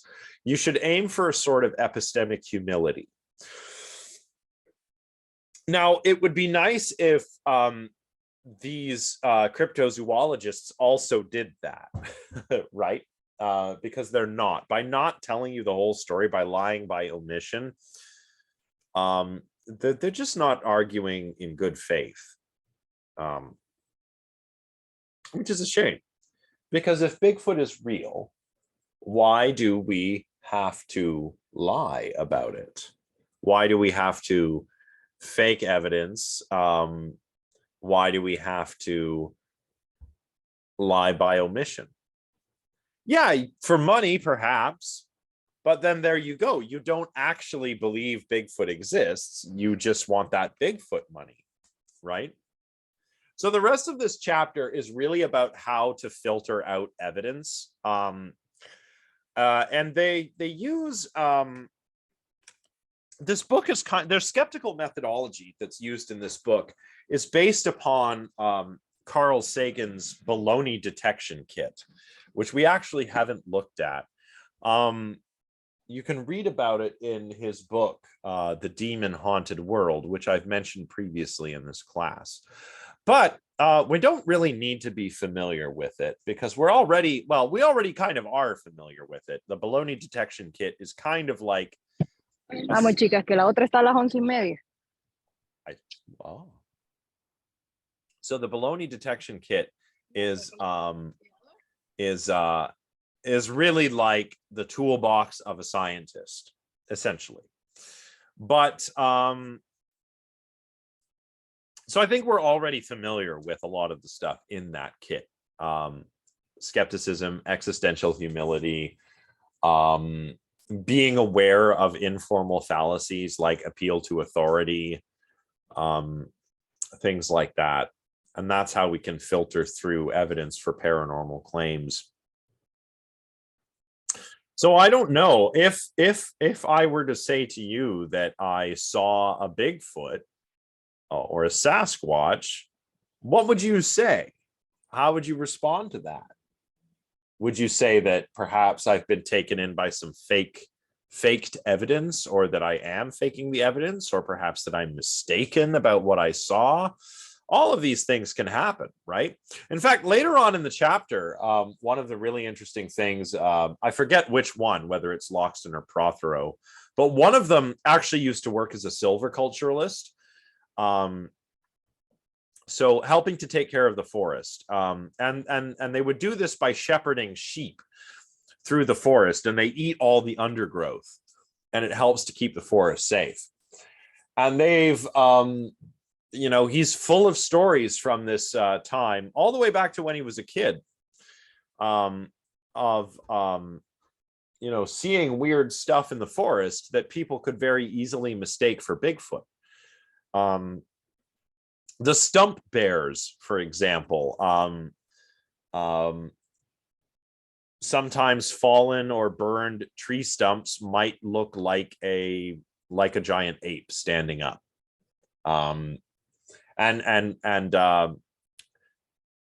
The author and his colleagues eventually came to call these stump bears because they were just tree stumps, but they looked real, like a grizzly bear or a Sasquatch or something. They've misidentified. He and his colleagues misidentified creatures all the time. Forget about Bigfoot. There have been cases where they mistook trees for bears, sheep for bears, bears for sheep. And this is in British Columbia, so we've got grizzly bears out there, right? Which are, probably wouldn't want to. I wouldn't want to cross paths with a grumpy grizzly bear. I'll just say that. And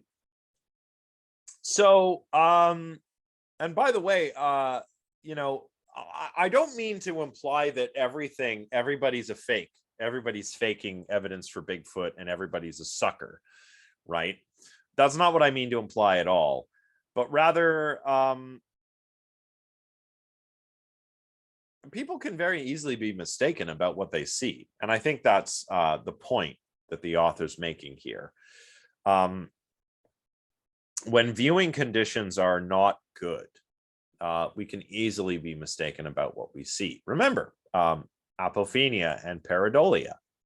You might see a humanoid shape in the undergrowth, and it looks humanoid to you, but it's really just a bunch of sticks or a tree stump. I mean, that's pareidolia. And with the encroachment upon the forests of North America by humans, I'm talking deforestation, I'm talking just more people going and living in the wilderness. Shouldn't we have a type specimen of Bigfoot by now if they really existed? A type specimen, by the way, is a member of a new species that we can use to specify things about that species. And people will make casts of feet, footprints. People will find hair or fur that they'll claim to be from a Sasquatch. None of this matters without a type specimen, because what do you compare the footprint or the fur or what? What do you compare it to? You can't say that this footprint is definitely from a Sasquatch unless you have a Sasquatch foot to compare it to. You can't say that this fur is from a Sasquatch unless you have a specimen of a Sasquatch to compare that fur to. Otherwise, it could be something else, like fur from a bear or from a bison, right? And a lot of people say, well, what about DNA? Same thing. What would we do DNA wise without a type specimen? It would just, our test would just be inconclusive, wouldn't they? So that is a problem.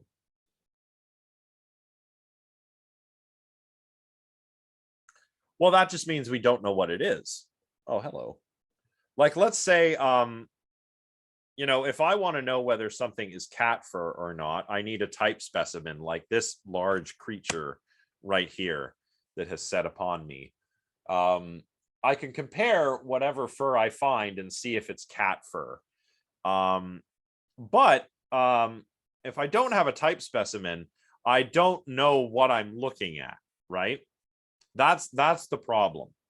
And it goes like that with DNA as well. Like, we can do DNA tests. Yeah, this is actually not a cat. It's actually a man in a suit. So, yeah, cats aren't real. Now, Oki, you're incredibly distracting. You know that? Yeah, it's okay. I still like you. So, it just means that we don't know, essentially. We need something, a physical specimen to compare our evidence to.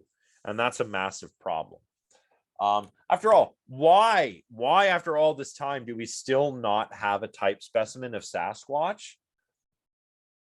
I think the simplest explanation is that Sasquatch doesn't exist. Now notice, we've been looking at Bigfoot like as if he's a creature from folklore, which, yeah, started out potentially as something from local folklore. Although we only have Burns's word for that, and Burns is not a member of that indigenous community. So we don't know if he's actually like, oh yeah, the people that I know over here, they have this word for Sasquatch, and it's this kind of creature, and it lives in the woods. We don't know if he's honestly reporting that.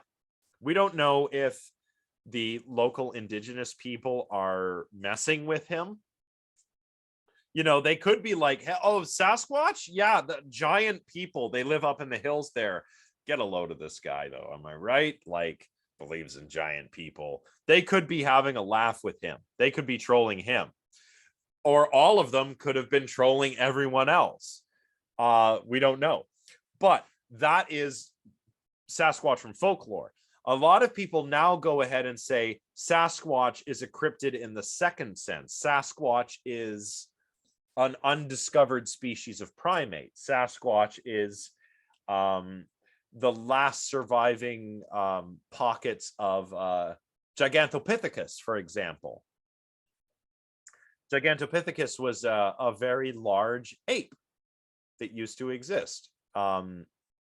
It was bigger than a gorilla. It was very large. It was a very big ape. And if it existed now, it would probably be an interesting Sasquatch or Bigfoot candidate. But here's the thing with that, other than the fact that we don't have a type specimen for Bigfoot, is that we've got to remember, originally Bigfoot was not a big hairy ape, or at least Sasquatch was not a big hairy ape. Sasquatch was just a population of giant indigenous people who lived separate from regular humans, shall we say. I mean, like normal sized people, like Burns, like the people who lived on the reservation, you know, not mythical folkloric giants. That's what I mean. So, once you remember that, I don't know. I think the search for an ape-like type specimen for Bigfoot becomes wrong-headed because, I mean, firstly, on the folkloric side of things, Sasquatch was not originally a big hairy ape. And when Sasquatch starts to morph into Bigfoot, all of the most famous examples of evidence we have, William Rowe's testimony, the Patterson Gimlin film, the footprints, almost all of the footprints. The database is so contaminated with fakery that what have we to go on? We don't really have anything to go on. Of course, people will say, what about, or I say, yeah, that's a good way of putting it. Yeah, Conrad. Yeah, there's no canon or canonical Bigfoot. Or if there is, it's not a stable concept. It's not stable. The idea of Bigfoot morphs over the years. Like nowadays, we've got Bigfoot has characteristics that if you were to go back and tell Burns, like, oh, Sasquatch, you mean he's tall, he's hairy, he makes knocking noises in the woods, and he stinks, and he's an ape. Burns would have been like, what are you talking about? No, he's not. He's a giant Native American, so the conception of Bigfoot, our concept of Bigfoot or Sasquatch, is not stable. It kind of morphs over the years. Is anyone disappointed at the idea that maybe there does not exist Bigfoot or Sasquatch or any other cryptids? Like, it would be cool if there were such creatures. What do we think?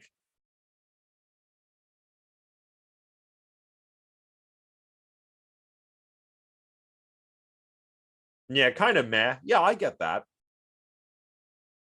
I think if Bigfoot were real, people would exploit it. It would be like a King Kong situation. And I think that would suck for Bigfoot. Yeah, I agree. I agree. Well, it would be like lucid dreaming, how it went from parapsychology to psychology. It would be the same here. If we actually identified a Bigfoot or a Sasquatch and it turned out to be a real creature, it would just be part of zoology. It wouldn't be cryptozoology anymore. That's why cryptozoology is a pseudoscience, right? Yeah, the chupacabra is interesting. I don't know a lot about the chupacabra. Although I did have a student in a previous version of this class who wrote a very good paper on the chupacabra, and she claimed that most alleged chupacabra sightings are actually sightings of mangy dogs or mangy coyotes. So canines with mange, which is like a skin disease they get.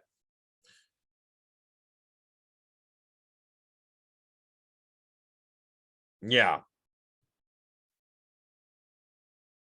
Yeah, I love the natural world. It's a really neat source of discovery. I actually have a story I want to tell you all about this after I answer Nicholas's question. Um,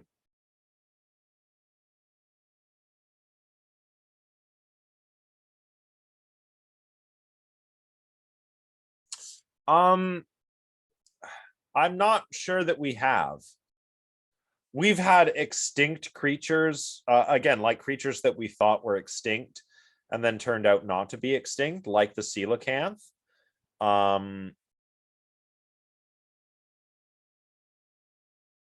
Yeah, I mean, well, it's funny you mentioned New Zealand and Australia too. I mean, when the duck-billed platypus was first encountered by Europeans, they collected type specimens and sent them back to scientists. No, they don't. Here, hang one sec. So when Europeans collected the first specimens of creatures like duck-billed platypus and sent them back to Great Britain, so scientists could study them, people thought that these were forgeries. People thought like you just stitched a duck to a beaver or something. Like what the heck is this? Yeah, some people thought that they were faked, but of course the platypus is real, right? Extraordinary claims require extraordinary evidence, right? So extinct animals aren't cryptids, but some will claim that cryptids are surviving examples of extinct animals, right? Like that's the whole idea behind the Loch Ness monster. A lot of people claim that the Loch Ness monster is a pliosaur, which is an extinct genus of sea-dwelling reptile, right? It lived around the same time as some of the dinosaurs lived. It was not a dinosaur itself. It was a pliosaur, but it is extinct.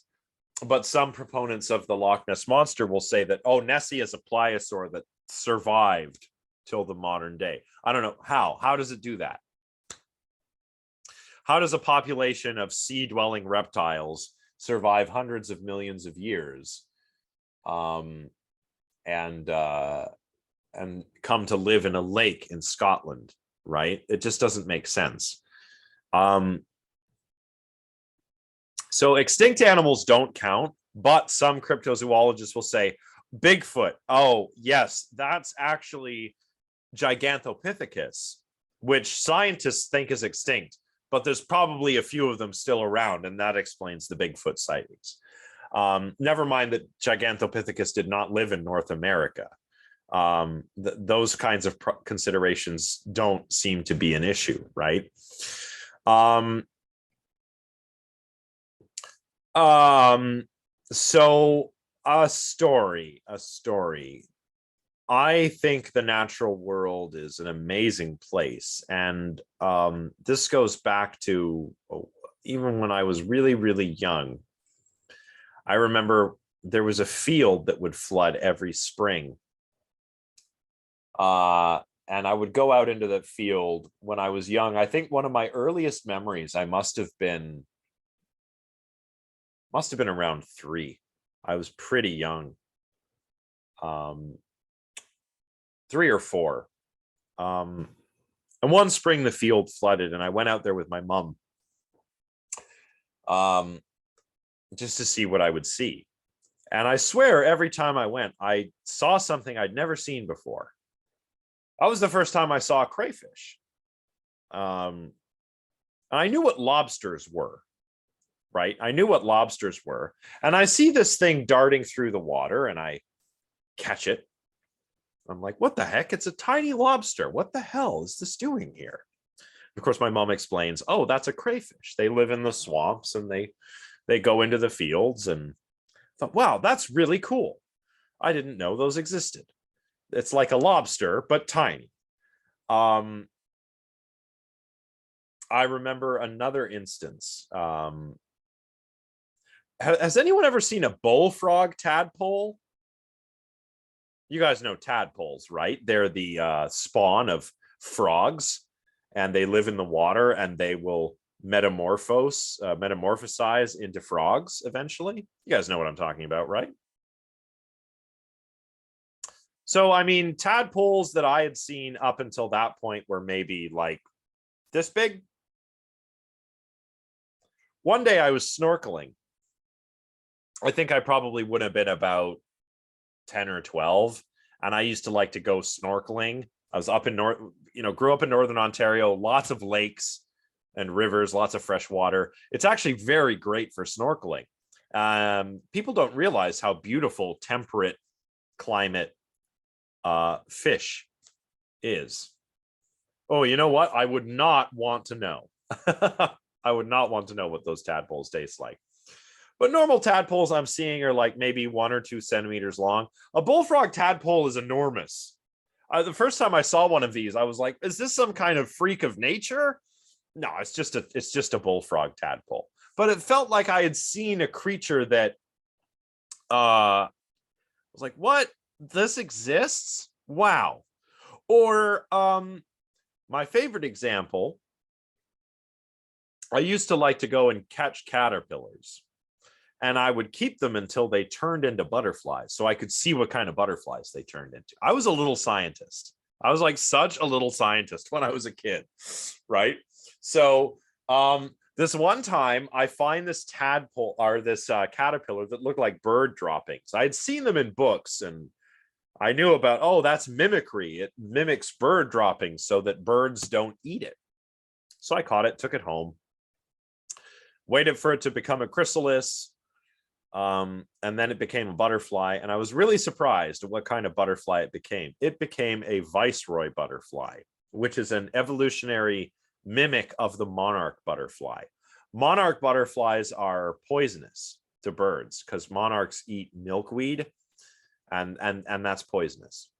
But viceroys aren't.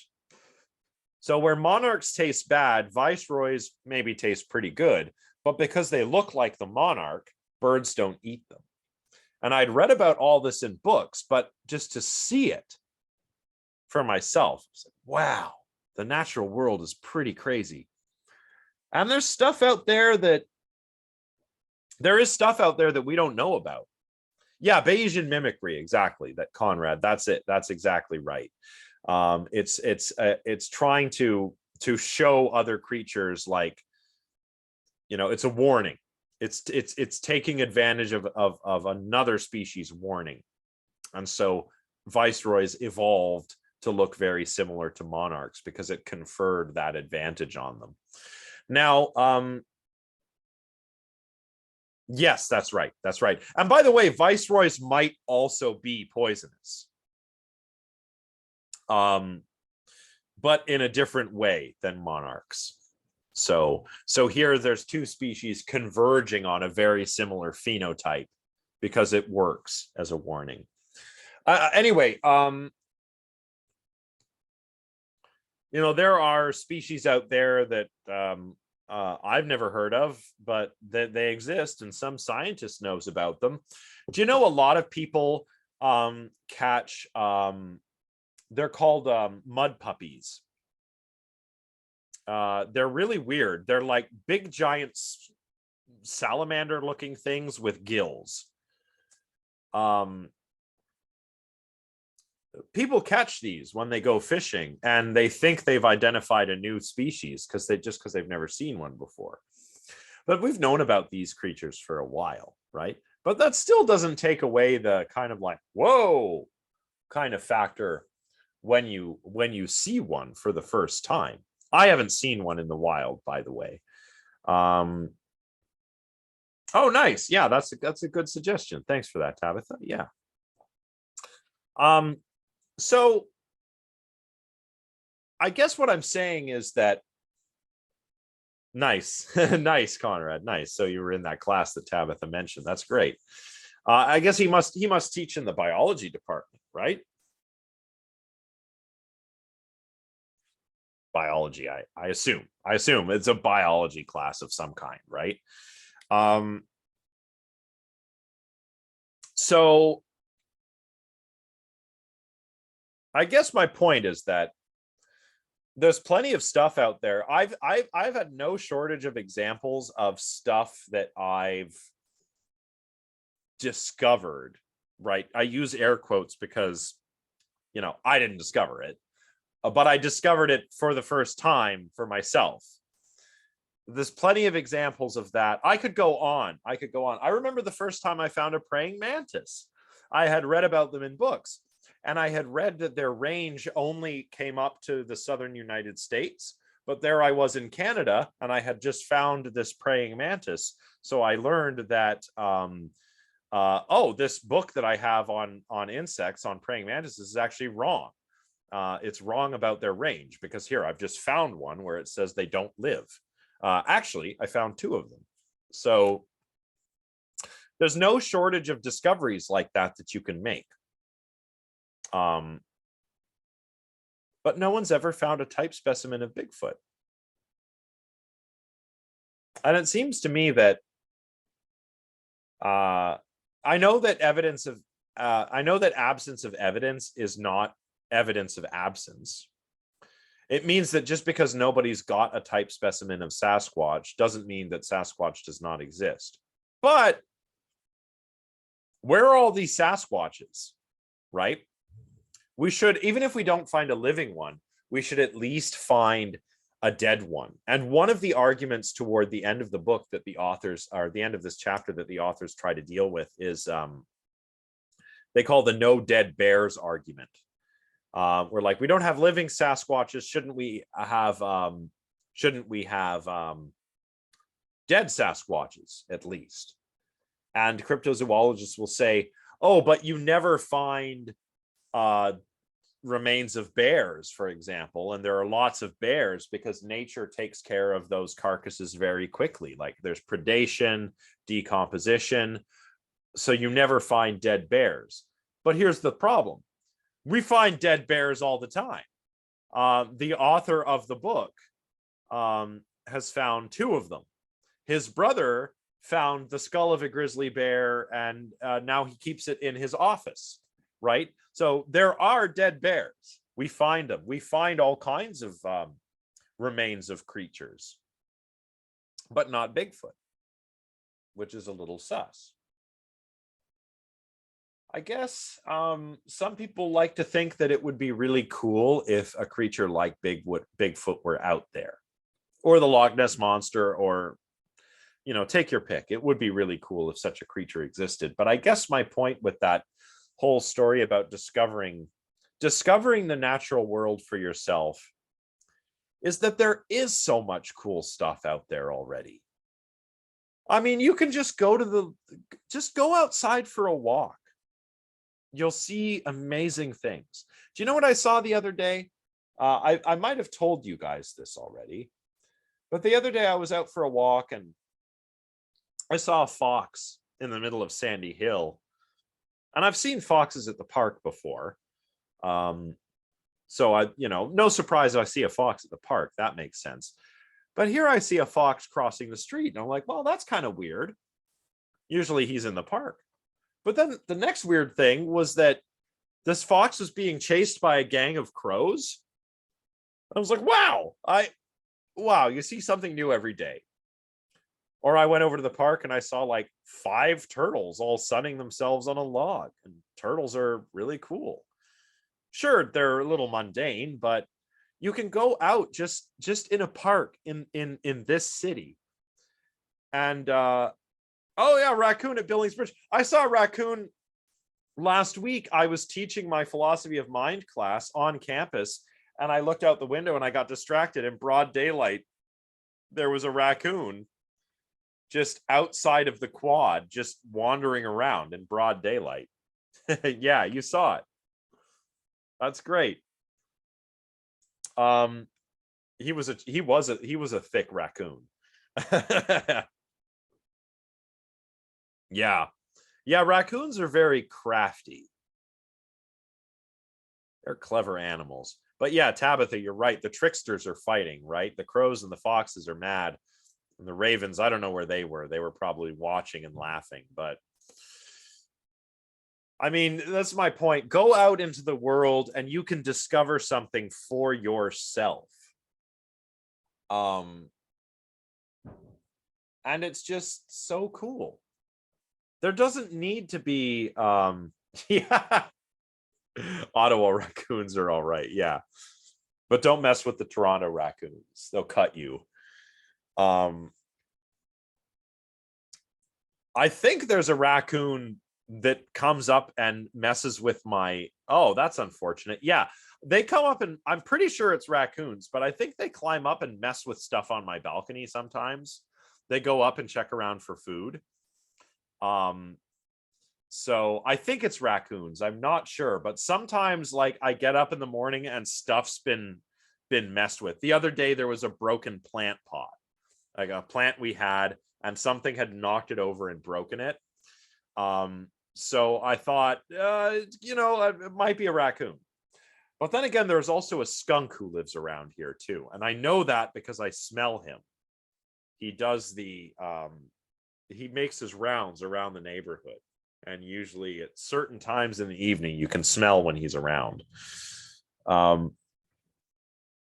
Yeah, little thieves, little robbers, those raccoons. That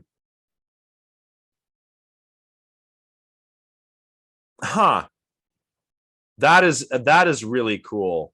I've never seen a crow mimic in person either, but that is really cool. But you know what I did see the other day? I saw a crow wash its food. It was really far out. I should have recorded it. I was walking, my partner and I were taking our dog for a walk, and there were these 2 crows on the street. And there was a puddle in the middle of the street. And I was like, oh, what's that? That's that one doing.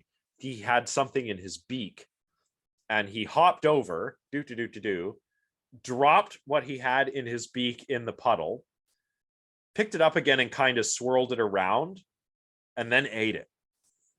I was like, wow, I just saw a crow wash its food. I had never seen that in real life before. It was the coolest thing. So mimicry. Oh, the raccoon. Oh, yeah. Yeah, they're like little bandits, little cat burglars, like ninja cat burglars. Oh, wow. That's interesting. Yeah.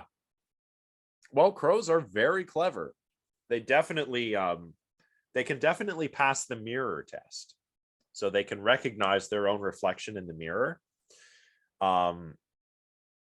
Which is itself like a test for sentience, right? But yeah, can you use sauce? Do you know what sauces go with what? Is a good test. So I mean, I know this is like I'm kind of yeah, animals playing. Crows have quite sophisticated play. you know, my point with all of these anecdotes is that if you believe in Bigfoot, fine. If you believe in some cryptid, whatever. I think it's a relatively innocuous belief. If you believe in Bigfoot, it's not like believing that, you know, it's not like believing in the QAnon conspiracy theory or something like that, right? And those people that get together and go hunting for Bigfoot, I'm not just talking about the show Finding Bigfoot, but there are like YouTubers that go looking for Bigfoot. There are YouTubers that go out looking for UFOs. And it's just people having fun, essentially. It's like going camping with your friends and, oh yeah, we're looking for Bigfoot. But you know, really the fun part is you're going with your friends, right? Like Bigfoot was here all along. You know what I mean? So if you believe in Bigfoot, fine. But you don't need that. Is something I've learned. You don't need for there to be cryptids out there. Yeah, you know, it's fun, right? Like I guess what I'm trying to say is that the natural world, and I know I've said this before, yeah, yeah, the real Bigfoot was the friends we made, exactly. So the natural world is just amazing on its own. There's so much. It's I'm not really a Richard Dawkins fan, but he calls it the greatest show on earth. And yeah, it's true. The natural world is amazing. We don't need made up cryptids for it to be fascinating. There's plenty out there that's far more fascinating and wonderful than Bigfoot, right? Yeah, yeah. Oh, is that Jack, is that making the rounds again? Is that something you saw recently? Yeah, because that was going around last year with the wildfires in California. Yeah, first time you've seen it. So this is not new, unfortunately. This was Marjorie, I think it was Marjorie Taylor Greene, that American congresswoman, saying that I'm really sorry, everybody. She said Jewish space lasers were causing the fires. Again, a lot of conspiracy theories tend to be kind of anti-Semitic, which is unfortunate, very unfortunate. But yeah, that's where that comes from. It's space lasers, not climate change, not people starting fires when they shouldn't be burning things, right? Like in Nova Scotia, it's crazy. I was following the news of the fires out in Nova Scotia, and the fire people, the firefighters were like, we've had like 3 new fires start because you guys are having campfires. So $25,000 fine, anyone lights a fire, right? Yeah, well, the idea is that they're controlled by the Jews. And this is a harmful thing that you see in a lot of conspiracy theories, which, you know, really, really, really nasty stuff. And all of this stuff is kind of, it's never really gone away, but it is kind of making a resurgence. Now, I will say, yes, sure, believing in Bigfoot is much less harmful than believing in Jewish conspiracy theories, right? So, like QAnon, like blood libel, like the space lasers. But the same patterns of thinking that can lead you to believe in something innocuous like Bigfoot can also lead you into some pretty dark territory, some conspiracy theory territory. And so, Sure, Bigfoot is harmless. And if you believe in Bigfoot, whatever. But still, please do think carefully, because this is how people get radicalized. The same sorts of errors of reasoning are at play when we're talking Bigfoot as when we're talking about conspiracy theories. And conspiracy theories can be dangerous. Maybe we could do a lecture on conspiracy theories. That could be one of our lectures. What would we think about that? I mean, because I still have to pick 2 topics. I've got to see if Dr. Becker can still do dark tourism next week. But at the very least, one of our lectures could be conspiracy theories. I wouldn't talk about any particular conspiracy theory, but rather I think what I would do is go back to Karl Popper on conspiracy theories, and then we'd look at some examples of conspiracy theories to try and flesh out what we're learning. So I think that would be cool. Yeah, cults are kind of conspiracy theory adjacent, so we could probably make room for a bit of talk about cults. So for the quiz next week, what I'm actually planning to do is set it up over the weekend, and then you can complete it whenever you want next week. So you'll have from Monday to Friday to start the quiz, but once you start the quiz, then there will be a time limit, like I don't know, 30 minutes, 40 minutes, something like that. And of course, if you have academic accommodations such that you require extra time, I make sure that those controls are in place. Yeah, you can start the quiz whenever you want next week. Probably, I don't know, 15 questions, 15 or 20, something like that. And it's going to be multiple choice. Excuse me. Yeah, it'll be good. I think it'll be good. And that's right. Yeah, you can consult whatever you want, books, lectures, readings, but I do recommend studying a bit beforehand, because there is a time limit and you might not have time to go and look everything up, right? So do study a bit beforehand. But yeah, the idea is we'll replace the reading response with this. It just kind of makes our lives a little bit easier. Well, that's really all I have for today. For next time, I want to do exorcism. And I found a really cool short paper on how some of the exorcism stuff in the Middle Ages, how the church dealt with claims of possession, actually led to the first placebo controls, if you can believe that. So we'll be looking at that. We'll be looking, it's probably going to be kind of free form and seminar style. So what I'd also invite all of you to do, weird, a one question quiz, interesting. So what was I saying?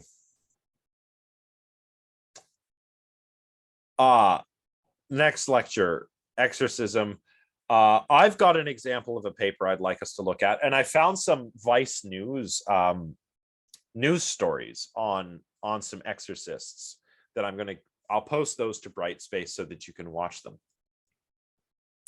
But otherwise, I would like this to be kind of seminar style like it was today. And if any of you have anything that you'd like to bring, please do. Any exorcism related material, please bring it so that we can discuss it. Yes, Emma, the next, next week won't be on the quiz, but it'll be everything else. So yeah, I hope it's going to be cool, Carol. I hope it'll be good. I'm glad you like it. Yeah, The Exorcism of Emily Rose. I've heard of this. It's a movie, I think, based on a true story, right? But anyway, it'll be kind of like exorcism show and tell. Maybe we can all bring a little something to talk about. But that's it for today. Yeah, I mean, I figured because I've run out of stuff that I've actually prepared. And I'll be honest, I'm so busy that I just don't have the time to put a 3-hour lecture together from scratch in 2 days. So let's do the rest of the class more like a seminar. But that's all I have for today. So I'll see you next time, and we'll discuss exorcism. And then we'll see what's happening for next week. So thanks, everybody. I'll see you on Thursday. Bye for now.